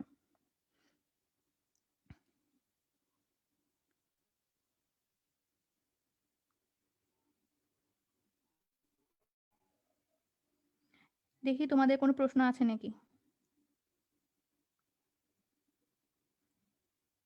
একবীজপত্রী মানে যেটার বীজপত্র একটা থাকে। আচ্ছা, একটু পর্যন্ত আশা করি বুঝতে সমস্যা হয় না। আমি নেক্সট স্লাইডে চলে যাচ্ছি। জটিল টিস্যু। জটিল টিস্যু হচ্ছে জটিল টিস্যুর বৈশিষ্ট্য হচ্ছে এদের কোষগুলো কিন্তু সেম হয় না, যেটা সরল টিস্যুতে ছিল। সরল টিস্যুর ক্ষেত্রে বৈশিষ্ট্য ছিল কি? সরল টিস্যুর প্রত্যেকটা কোষই সেম ছিল। কিন্তু জটিল টিস্যুর ক্ষেত্রে কোষগুলোর আকৃতি এক নয়। এবং এগুলো হচ্ছে মূলত কি পরিবহন টিস্যু বা যেটাকে যদি ইংলিশে বলি ভাস্কুলার বান্ডেল বলে। এখন জটিল টিস্যু হচ্ছে ২ ধরনের হয়। একটা হচ্ছে জাইলেম এবং ফ্লোয়েম। জাইলেম এবং ফ্লোয়েমকে একত্রে পরিবহন টিস্যু বা ভাস্কুলার বান্ডেল বলা হয়। ওকে? এই জাইলেম এবং ফ্লোয়েম। জাইলেমের কাজ কি? জাইলেম হচ্ছে তোমার উদ্ভিদ যে মাটি থেকে মূলের সাহায্যে খাদ্যটা নিয়ে যায়। খাদ্য বলতে কি পানি, খনিজ লবণ ইত্যাদি নেয়। এটা কি পাতায় পরিবহন করে। পাতায় পরিবহন করে পাতায় যে খাদ্যটা তৈরি হয়, সেই খাদ্যটা আবার সারা দেহে ফ্লোয়েমের মাধ্যমে পরিবাহিত হয়। যেহেতু এখানে একটা পরিবহনের ব্যাপার-স্যাপার ঘটছে, সেহেতু জাইলেম এবং ফ্লোয়েমকে কি বলা হয়? পরিবহন টিস্যু বা ভাস্কুলার বান্ডেল বলা হয়। এখন জাইলেমের মধ্যে যে ৪ ধরনের কোষ থাকে এটা ট্রাকিড হবে। এটা আগের স্লাইডেও বলেছি, এখানে ভুল লিখছে। ট্রাকিড। জাইলেমে ৪ ধরনের কোষ থাকে ট্রাকিড, ভেসেল, জাইলেম প্যারেনকাইমা এবং জাইলেম ফাইবার এবং ফ্লোয়েমে ৪ ধরনের কোষ থাকে সিভ কোষ, সঙ্গী কোষ, ফ্লোয়েম প্যারেনকাইমা এবং ফ্লোয়েম ফাইবার। এখন এক্ষেত্রে প্রশ্ন আসতে পারে যে জটিল টিস্যুকে পরিবহন টিস্যু বলা হয় কেন? এই যে একটু আগে বললাম যে কোষের যে জাইলেম জটিল টিস্যুর প্রকারভেদ হচ্ছে ২ ধরনের জাইলেম এবং ফ্লোয়েম। জাইলেম কি করে? জাইলেম হচ্ছে মূলের মূলের মাধ্যমে পানি এবং খনিজ লবণটা পাতায় পরিবহন করে। সেটা কিন্তু খাদ্য না। খাদ্য তৈরিতে যে কাঁচামালটা দরকার সেটা পাতায় পৌঁছে দেয়। সেটা কাজ হচ্ছে কি জাইলেমের কাজ। আর ফ্লোয়েম হচ্ছে পাতায় খাদ্য প্রস্তুত হয়ে গেছে, সালোক সংশ্লেষণের মাধ্যমে খাদ্য প্রস্তুত শেষ। এখন সেই খাদ্যটাও তো পরিবহন করতে হবে। উদ্ভিদের বিভিন্ন প্রান্তে সেই খাদ্যটাকে পৌঁছে দেয় কি ফ্লোয়েম। উদ্ভিদের মূলেও কিন্তু খাদ্যের প্রয়োজন হয়। মূলে, পাতায়, কাণ্ডে সবখানে খাদ্যের প্রয়োজন হয়। সেই খাদ্যটা ফ্লোয়েমের মাধ্যমে কি পরিবাহিত হয়। এ কারণেই জটিল টিস্যুকে পরিবহন টিস্যু বলা হয়। আচ্ছা নেক্সট স্লাইডে চলে যাচ্ছি। সরি। এখন দেখো এটা হচ্ছে কি জাইলেম। এখানে আমরা পরিবহন টিস্যু গুচ্ছ দেখতে পাচ্ছি। এখানে দেখতে পাচ্ছি যে একেকটা কোষ একেক ধরনের। কোষগুলোর আকার আকৃতি সেম না। সেজন্য আমরা বলতে পারি কি এটা হচ্ছে এক ধরনের জটিল টিস্যু। জটিল টিস্যুকে একসাথে বলা হয় কি পরিবহন টিস্যু গুচ্ছ। এখন আমরা জানবো হচ্ছে জাইলেম সম্পর্কে। জাইলেম হচ্ছে মূলত ২ ধরনের। একটা হচ্ছে গিয়ে প্রাথমিক জাইলেম, প্রাথমিক জাইলেম এবং আরেকটা হচ্ছে গৌণ জাইলেম। এখন প্রাথমিক জাইলেম আর গৌণ জাইলেম জিনিসটা কি? প্রাথমিক জাইলেম হচ্ছে যখন উদ্ভিদের প্রাথমিক বৃদ্ধি ঘটে। উদ্ভিদের প্রাথমিক বৃদ্ধিটা কি? উদ্ভিদ হচ্ছে লম্বাতেও বৃদ্ধি পাইতে পারে আবার প্রস্থতেও বৃদ্ধি পাইতে পারে। যখন উদ্ভিদটা ধরলাম এটা একটা উদ্ভিদ। এই উদ্ভিদটা যখন লম্বাতে বৃদ্ধি পায়, তখন সেটাকে আমরা বলি কি? প্রাথমিক বৃদ্ধি। প্রাথমিক বৃদ্ধির সময় যে জাইলেম কোষটার উৎপত্তি হয় বা তৈরি হয় তখন সেই জাইলেম কোষকে বলা হয় প্রাথমিক জাইলেম। আর যখন গৌণ বৃদ্ধি হয়, উদ্ভিদের গৌণ বৃদ্ধির সময় যখন জাইলেম কোষ উৎপন্ন হয়, জাইলেম টিস্যু উৎপন্ন হয় সেই জাইলেম টিস্যুকে বলা হয় কি গৌণ জাইলেম। গৌণ জাইলেম বৃদ্ধি কি? ধরো একটা উদ্ভিদ লম্বা হওয়ার পর এর প্রস্থটাও কিন্তু মোটা হয়। কাণ্ডটা অনেক মোটা হয় না বড়, বড় উদ্ভিদগুলোর? সেটা প্রস্থটা যখন মোটা হয় সেই প্রস্থের যে বৃদ্ধিটা, সেই প্রস্থের বৃদ্ধিটাকে মূলত বলা হয় গৌণ বৃদ্ধি বা সেকেন্ডারি বৃদ্ধি। আশা করি প্রাথমিক বৃদ্ধি আর গৌণ বৃদ্ধির ব্যাপারটা তোমাদের কাছে ক্লিয়ার হয়েছে।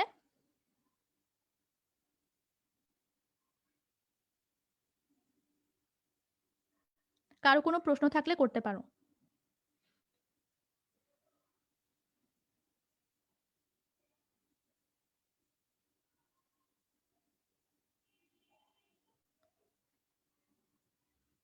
আচ্ছা। এখন প্রাথমিক জাইলেম কিন্তু আবার ২ ধরনের হয়। প্রাথমিক জাইলেম হচ্ছে ২ ধরনের। প্রাথমিক জাইলেম কি, কি? একটা হচ্ছে প্রোটোজাইলেম এবং আরেকটা হচ্ছে মেটাজাইলেম। প্রোটোজাইলেম জিনিসটা কি? প্রোটোজাইলেম হচ্ছে প্রোক্যাম্বিয়াম থেকে সৃষ্ট জাইলেম কোষকে বলা হয় কি? আচ্ছা না, প্রাথমিক জাইলেম হচ্ছে প্রোক্যাম্বিয়াম থেকে সৃষ্টি হয়। প্রাথমিক জাইলেমের আবার ২ টা প্রকারভেদ হইতে পারে, প্রোটোজাইলেম এবং মেটাজাইলেম। এখন তোমাদের প্রশ্ন হতে পারে যে প্রোক্যাম্বিয়াম জিনিসটা কি? প্রোক্যাম্বিয়াম জিনিসটা হচ্ছে ধরো, ধরো এটা হচ্ছে একটা জাইলেম টিস্যু, হ্যাঁ? এটা ধরলাম জাইলেম টিস্যু এবং এর ঠিক নিচে আছে একটা ফ্লোয়েম টিস্যু। আচ্ছা, ফ্লোয়েম টিস্যু আর জাইলেম টিস্যুর মধ্যবর্তী স্থানে একটা এক্সট্রা লেয়ার থাকে। এই লেয়ারটাকেই মূলত বলা হয় ক্যাম্বিয়াম। আর যে ক্যাম্বিয়াম প্রাথমিক অবস্থায় থাকে সেই ক্যাম্বিয়ামের প্রাথমিক অবস্থাটাই হচ্ছে মূলত প্রোক্যাম্বিয়াম। এই প্রোক্যাম্বিয়াম থেকে যে জাইলেম কোষের সৃষ্টি, জাইলেম টিস্যুর সৃষ্টি হয় সেটা হচ্ছে প্রাথমিক জাইলেম। এই প্রাথমিক জাইলেমকে ২ ভাগে ভাগ করা যায়। একটা হচ্ছে প্রোটোজাইলেম এবং আরেকটা হচ্ছে মেটাজাইলেম। এই মেটাজাইলেমটা কিন্তু গহ্বরটা একটু বড় হয়। যেমন এই চিত্র থেকে যদি আমি বলতে চাই, এই নিচের দিকের কোষগুলোর গহ্বরটা একটু ছোট। সেহেতু সেগুলোকে বলা হয় কি প্রোটোজাইলেম। এই নিচের গুলো প্রোটো এবং উপরে উত্তরতে দেখা যায় ভেতরের গুলোর গহ্বরটা একটু বড় হয়। সেগুলো হচ্ছে গিয়ে কি মেটাজাইলেম। এই মেটাজাইলেমের সৃষ্টিটা কিন্তু গৌণজাইলেমের আগেই হয়। গৌণজাইলেমটা সৃষ্টি হতে কিন্তু অনেক সময় লাগে।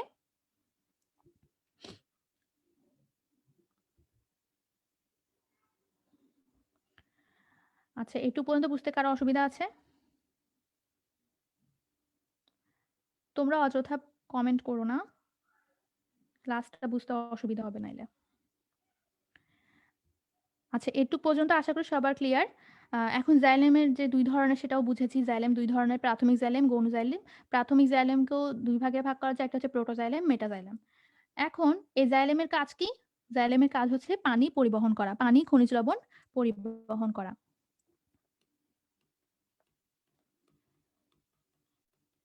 পানি পরিবহন। উদ্ভিদে যে মূলটা আছে ওই মূলটা তোমার মাটি থেকে পানিটা পরিবহন করে পাতায় পর্যন্ত নিয়ে যায়। পানি পরিবহন করে থাকে। আর আমরা এর আগের স্লাইডে পড়েছি যে জাইলেমে ৪ ধরনের কোষ থাকে কি, কি? সেগুলো হচ্ছে ট্রাকিড, ভেসেল, জাইলেম প্যারেনকাইমা এবং জাইলেম ফাইবার। সেগুলো আমরা পরবর্তীতে এখন আলোচনা করব। নেক্সট স্লাইডে যাই। এই যে এটা হচ্ছে কি ট্রাকিড। ট্রাকিড হচ্ছে লম্বা। আমরা চিত্র দেখে বুঝতে পারতেছি যে এটা হচ্ছে গিয়ে কি লম্বা। এটা আমরা প্রস্থচ্ছেদ দেখতে পাচ্ছি, সরি লম্বচ্ছেদ দেখতে পাচ্ছি। এবং প্রান্তদ্বয় কি সরু ও সূচালো। মাঝখানের যে অংশটা এটার তুলনায় তোমার প্রান্তগুলো সূচালো হয়, অর্থাৎ সরু হয়। সরু হওয়ার কারণে আমরা বলতে পারি কি প্রান্তগুলো সরু এবং সূচালো। এদের মধ্যে কি থাকে? এই যে ছিদ্রগুলো দেখতে পাচ্ছি এগুলো হচ্ছে মূলত কূপ। অর্থাৎ ট্রাকিদের কোষ প্রাচীরে কূপ থাকে। আর এদের যে কোষ প্রাচীরটা এটা হচ্ছে এই গ্রিন যে অংশটা দেখতে পাচ্ছি সেটা হচ্ছে গিয়ে কি কোষ প্রাচীর। কোষ প্রাচীরটা লিগনিন যুক্ত। লিগনিন যুক্ত হয়। যার কারণে যেহেতু এটা লিগনিন যুক্ত তাহলে আমরা বলতে পারি কি এটা দৃঢ়তা প্রদানে সহায়তা করে ট্রাকিডটা। আর পানির চলাচল পাশাপাশি জোড়াকূপের মাধ্যমে হয়। এই কথাটা দিয়ে কি বোঝালো? দেখো এই ট্রাকিডের যে কোষ প্রাচীরটা হচ্ছে কি লিগনিন যুক্ত। এই কোষ প্রাচীরটা ক্রমশ যে লিগনিনটা আছে ওটা জমা হতে হতে তোমার কোষের মাঝের যে গহ্বরটা, এই যে মাঝের গহ্বরটা এগুলো একদম ব্লক হয়ে যায়।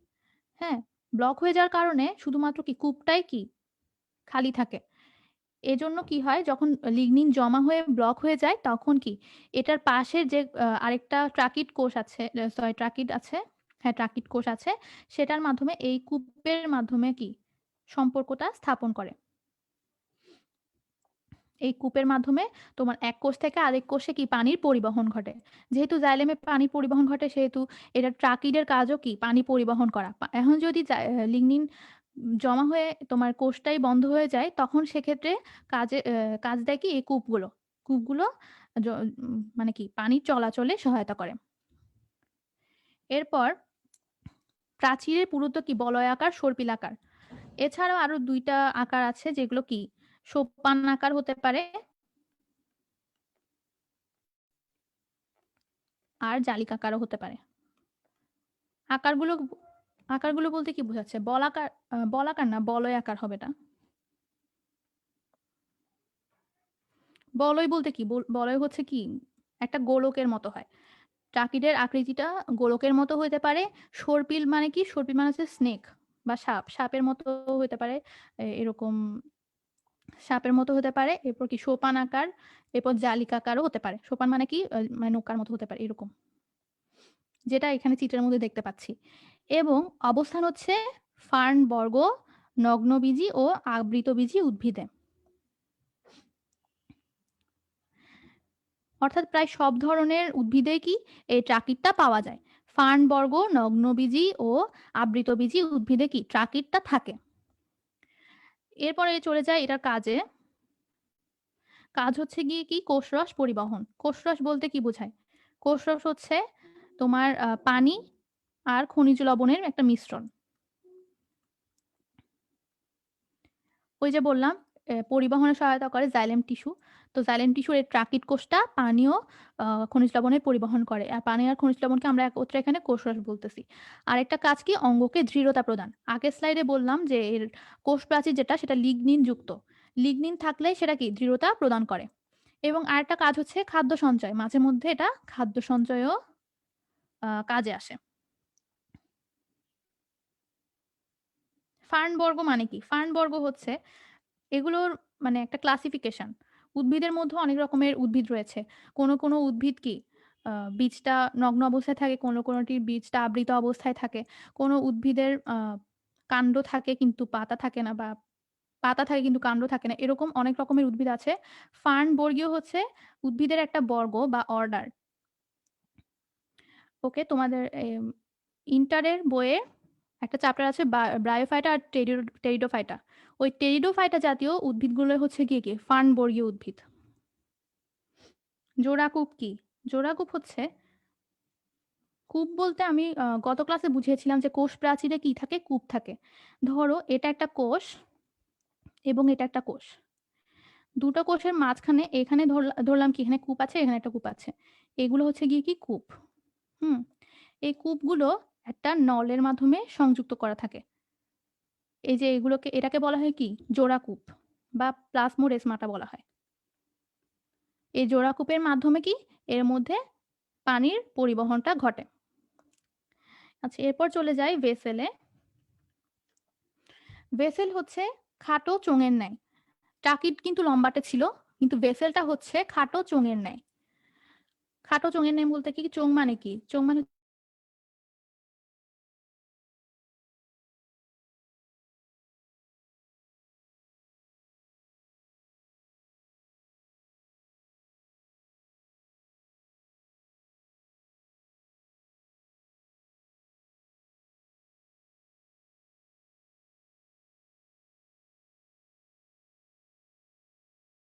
কি হলো? প্রাথমিক অবস্থায় কোষটা জীবিত থাকে কিন্তু পরিণত অবস্থায় প্রোটোপ্লাজম বিহীন হয়।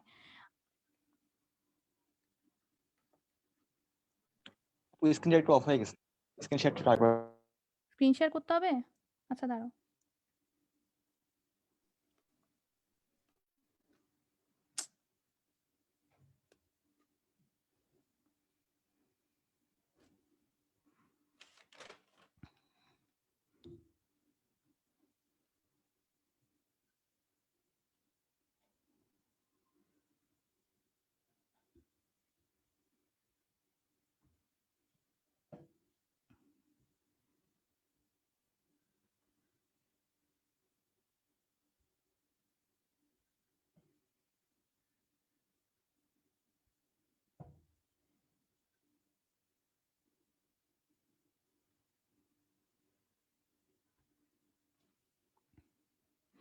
আচ্ছা, এই ভেসেলটা দেখা একটু যাচ্ছে? দেখান।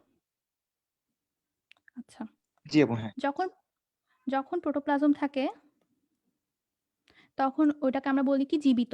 আর যখন পরিণত অবস্থায় প্রোটোপ্লাজম বিহীন হয়ে যায় তখন সেটাকে আমরা বলি মৃত।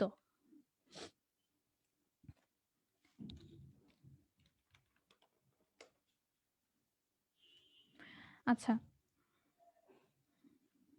এদের আকৃতিটা কিন্তু চোঙের মতো বলা হলেও এদের আকৃতিটাও কিন্তু অনেক রকম হতে পারে। যেমন কি সোপানাকার হতে পারে, সর্পিলাকার হতে পারে, বলয়াকারও হতে পারে। আর এদের প্রাচীরগুলো বিভিন্নভাবে পুরু হয়। এখানে একটা ওয়ার্ড মিস গেছে, পুরু হয়। প্রাচীরগুলো বিভিন্নভাবে পুরু হয় বলতে কি বোঝাচ্ছে? এই যে মানে কোষ প্রাচীর যেটা থাকে সেটার সবখানে পুরুত্বটা সেম থাকে না। কোথাও বেশি, কোথাও কম এরকম হয়। আচ্ছা, এখানে একটা কথা বলে রাখি যে বেসেল যে কোষগুলো থাকে, কোষগুলো একটার পর একটা সজ্জিত হয়ে তোমার প্রান্তীয় যে প্রাচীরগুলো থাকে সেটা গলে যায়। সেটা গলে যাওয়ার কারণে কি একটা লম্বা নলের সৃষ্টি হয়। যেমন ধরো এটা একটা ভেসেল, এটা আরেকটা ভেসেল। এটার প্রান্তীয় প্রাচীর কোনটা? প্রান্তীয় প্রাচীর আমি আরেকটা কালার দিয়ে দেখাই। এটা। প্রান্তীয় প্রাচীর হচ্ছে এই ব্লু করে দিলাম যে সেগুলো। এই প্রান্তীয় প্রাচীরগুলো কি হয়? গলে যায়। গলে গিয়ে কি হয়? একটা লম্বা নলের মতো অংশ সৃষ্টি করে।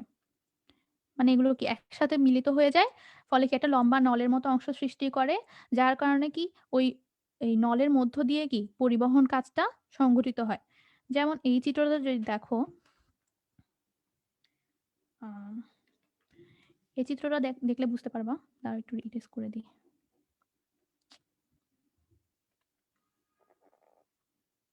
এই যে এখানে যে চিত্রটা দেখতে পাচ্ছি সেখানে দেখতেছি এটা হচ্ছে মাঝখানে যে খালি অংশটা সেটা হচ্ছে ভেসেল। এই যে এর মধ্য দিয়ে বিভিন্ন রকমের পানি বা খনিজ লবণ যেটা বলো সেটা পরিবাহিত হয়, পরিবাহিত হয়ে পাতায় পৌঁছায়। এর আশেপাশে ধরো প্রাকিড আছে, এছাড়াও কি জাইলেম প্যারেনকাইমা এবং জাইলেম ফাইবারও থাকে। ভেসেল সাধারণত আবৃতবীজী উদ্ভিদে থাকে। আবৃতবীজী উদ্ভিদে থাকে। আবৃতবীজীর আরেকটা নাম কি? আবৃতবীজীর আরেকটা নাম হচ্ছে গুপ্তবীজী উদ্ভিদ। আবৃতবীজী বা গুপ্তবীজী উদ্ভিদে সাধারণত এই জাইলেমটা থাকে। জাইলেমের কাজ কি কি? সরি, জাইলেম বলতে জাইলেমের যে আরেকটা ক্লাসিফিকেশন সেটা হচ্ছে ভেসেল। ভেসেলের কাজ কি? ভেসেলের কাজ হচ্ছে পানি ও খনিজ লবণ পরিবহন করা অ্যাজ ইউজুয়াল, যেহেতু এটা কি জাইলেমের একটা অংশ। এছাড়াও এটা অঙ্গকে দৃঢ়তা প্রদান করে, যেহেতু এটা কোষ প্রাচীর আছে, কোষ প্রাচীরটা অঙ্গ এই জাইলেম টিস্যুটার যে ভেসেল অংশটা সেটা কি উদ্ভিদের দৃঢ়তা প্রদানে সহায়তা করে। আর এই ভেসেলটা নগ্নবীজী উদ্ভিদে থাকে না, শুধুমাত্র আবৃতবীজী উদ্ভিদেই থাকে। নগ্নবীজী উদ্ভিদে থাকে না, শুধুমাত্র আবৃতবীজী উদ্ভিদে থাকে। যেহেতু নগ্নবীজী উদ্ভিদে থাকে না, নগ্নবীজী উদ্ভিদে জাইলেমের কাজটা মূলত ট্রাকিড থাকে, এই ট্রাকিডটাই জাইলেমের কাজ করে, মেন কাজটা ট্রাকিডই করে। তবে একটা নগ্নবীজী উদ্ভিদ আছে যেটার নাম হচ্ছে নিটাম। এই উদ্ভিদটা প্রাথমিক অবস্থায় কিন্তু জাইলেম থাকতে পারে। প্রাথমিক অবস্থায় ভেসেল থাকতে পারে। বিষয়টা বুঝতে পারছি?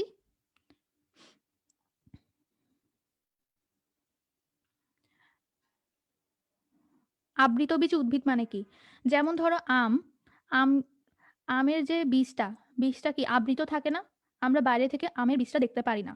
কিন্তু এমন কিছু উদ্ভিদ আছে যেগুলোর বীজটা কিন্তু বাইরে থেকে দেখা যায়, এর বাইরে কোনো আবরণ থাকে না। সেগুলো হচ্ছে কি নগ্নবীজী উদ্ভিদ। চোঙ কি? চোঙ মানে হচ্ছে সিলিন্ডার আর কি। সিলিন্ডারকে চোঙ বলে বাংলায়।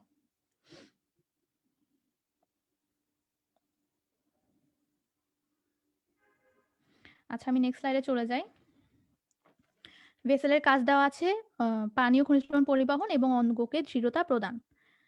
তো তোমাদের প্রশ্ন আসতে পারে কি ট্রাকিড ও ভেসেলের মধ্যে পার্থক্য লিখতে। তো সেক্ষেত্রে লিখবা কি ট্রাকিড লম্বা হয়, ভেসেল খাটো হয়, চোঙের ন্যায় হয়। তারপরে আরো কিছু লিখবে। তোমরা এক্ষেত্রে তোমরা বইয়ের সহায়তা নিতে পারো বিভিন্ন রকম। আর এই ভেসেলটা হচ্ছে কয়েক সেন্টিমিটার পর্যন্ত লম্বা হতে পারে। তোমাদের বইয়ে ঠিক এক্সাক্টলি দেওয়া নাই, তবে সেন্টিমিটার আকারে দেওয়া আছে। কয়েক সেন্টিমিটার লম্বা হয়। ওকে, নেক্সট স্লাইডে চলে যাই। নেক্সট স্লাইড হচ্ছে গিয়ে কি জাইলেম প্যারেনকাইমা। জাইলেম প্যারেনকাইমা মানে কি? জাইলেম প্যারেনকাইমা হচ্ছে তোমার জাইলেমের মধ্যে যে প্যারেনকাইমা জাতীয় কোষগুলো থাকে সেগুলোকে জাইলেম প্যারেনকাইমা বলে। জাইলেম প্যারেনকাইমার আরেকটা নাম হচ্ছে উড প্যারেনকাইমা। উড প্যারেনকাইমা কেন বলে? যেহেতু এটা উদ্ভিদের কাঠের মধ্যে থাকে বা কাষ্ঠর মধ্যে থাকে, সেজন্য এটাকে বলা হয় উড প্যারেনকাইমা। জাইলেম প্যারেনকাইমার প্রাথমিক জাইলেমে কি পাতলা প্রাচীর থাকে, কিন্তু গৌণ জাইলেমে পুরু প্রাচীর হয়। প্রাথমিক জাইলেম আর গৌণ জাইলেম সম্পর্কে আমি আগেও বলেছি। তাও যদি কারো কোনো সমস্যা থাকে তোমরা কমেন্ট বক্সে জানাতে পারো।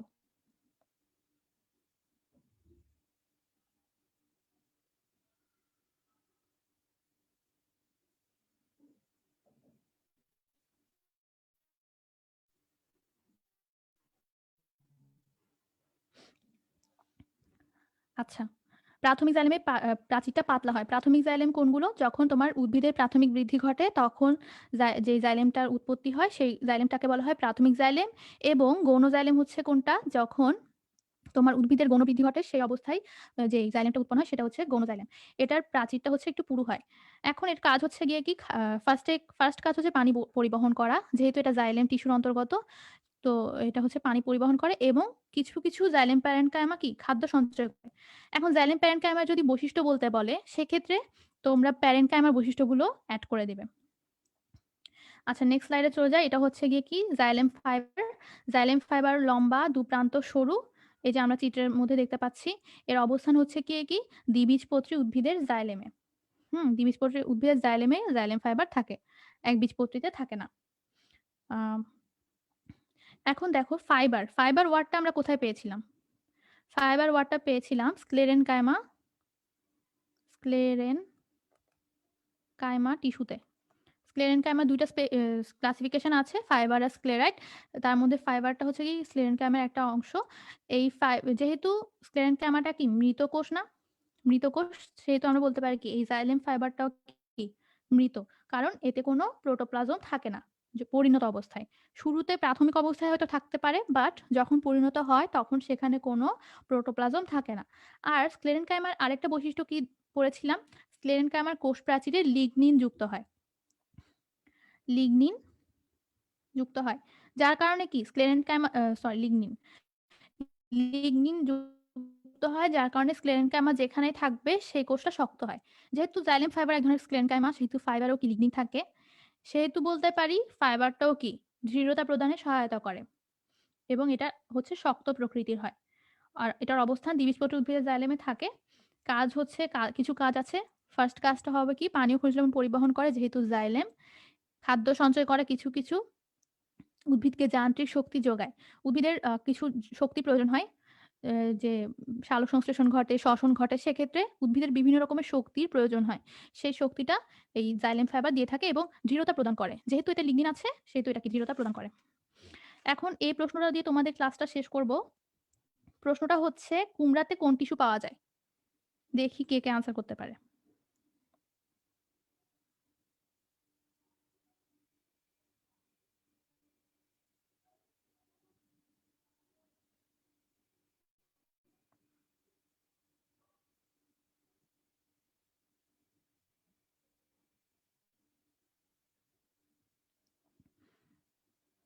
কুমড়াতে কোন টিস্যু পাওয়া যায়? ফাইবার, কোলেনকাইমা, স্ক্লেরেনকাইমা নাকি প্যারেনকাইমা?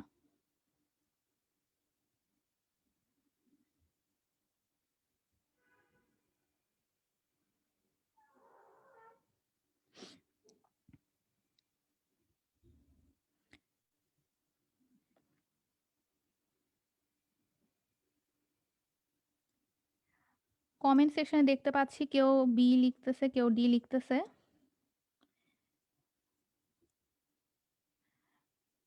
আমরা পড়েছিলাম কি কুমড়া কুমড়া কোন টিস্যুতে পাওয়া যায় না সরি কুমড়াতে কোন টিস্যু পাওয়া যায় কুমড়ার যে কাণ্ডটা সেটা কিন্তু কি শক্ত প্রকৃতির হয়। তোমরা প্যারেনকাইমা কোন হিসেবে বলছো? প্যারেনকাইমা হচ্ছে গিয়ে কি কোনো কোষ প্রাচীরে কোনো শক্ত করার কিছু থাকে না, লিগনিন বা পেকটিন যাই বলো কিছু থাকে না। কোলেনকাইমাতে কি থাকে? তোমার পেকটিন থাকে। তোমরা অনেকে ভুল করো যে কোলেনকাইমাতে লিগনিন থাকে, এটাও বলে দাও, কিন্তু কোলেনকাইমাতে লিগনিন থাকে না। কোলেনকাইমাতে শুধুমাত্র সেলুলোজ আর পেকটিন থাকে। সো এটার আনসার হবে বি, কোলেনকাইমা। যারা বি দিয়েছো তারা মন দিয়ে ক্লাস করেছো, আর যারা ডি বলেছো তারা হয়তো বা কোনোভাবে স্কিপ করে গেছো। আচ্ছা, আজকের ক্লাসটা তাহলে একটু পর্যন্তই রাখি। নেক্সট ক্লাসে দেখা হবে। নেক্সট ক্লাস শুরু হবে গিয়ে কি তোমার ফাইবার না সরি জাইলেম পর্যন্ত পড়লাম, কি ফ্লোয়েম থেকে শুরু করব। আজ এ পর্যন্ত আশা করি সকলে ক্লাসটি হ্যালো। উপভোগ করেছো। পরবর্তী ক্লাসের করার আমন্ত্রণ জানিয়ে আজকের মতো এখানেই শেষ করছি। আল্লাহ হাফেজ।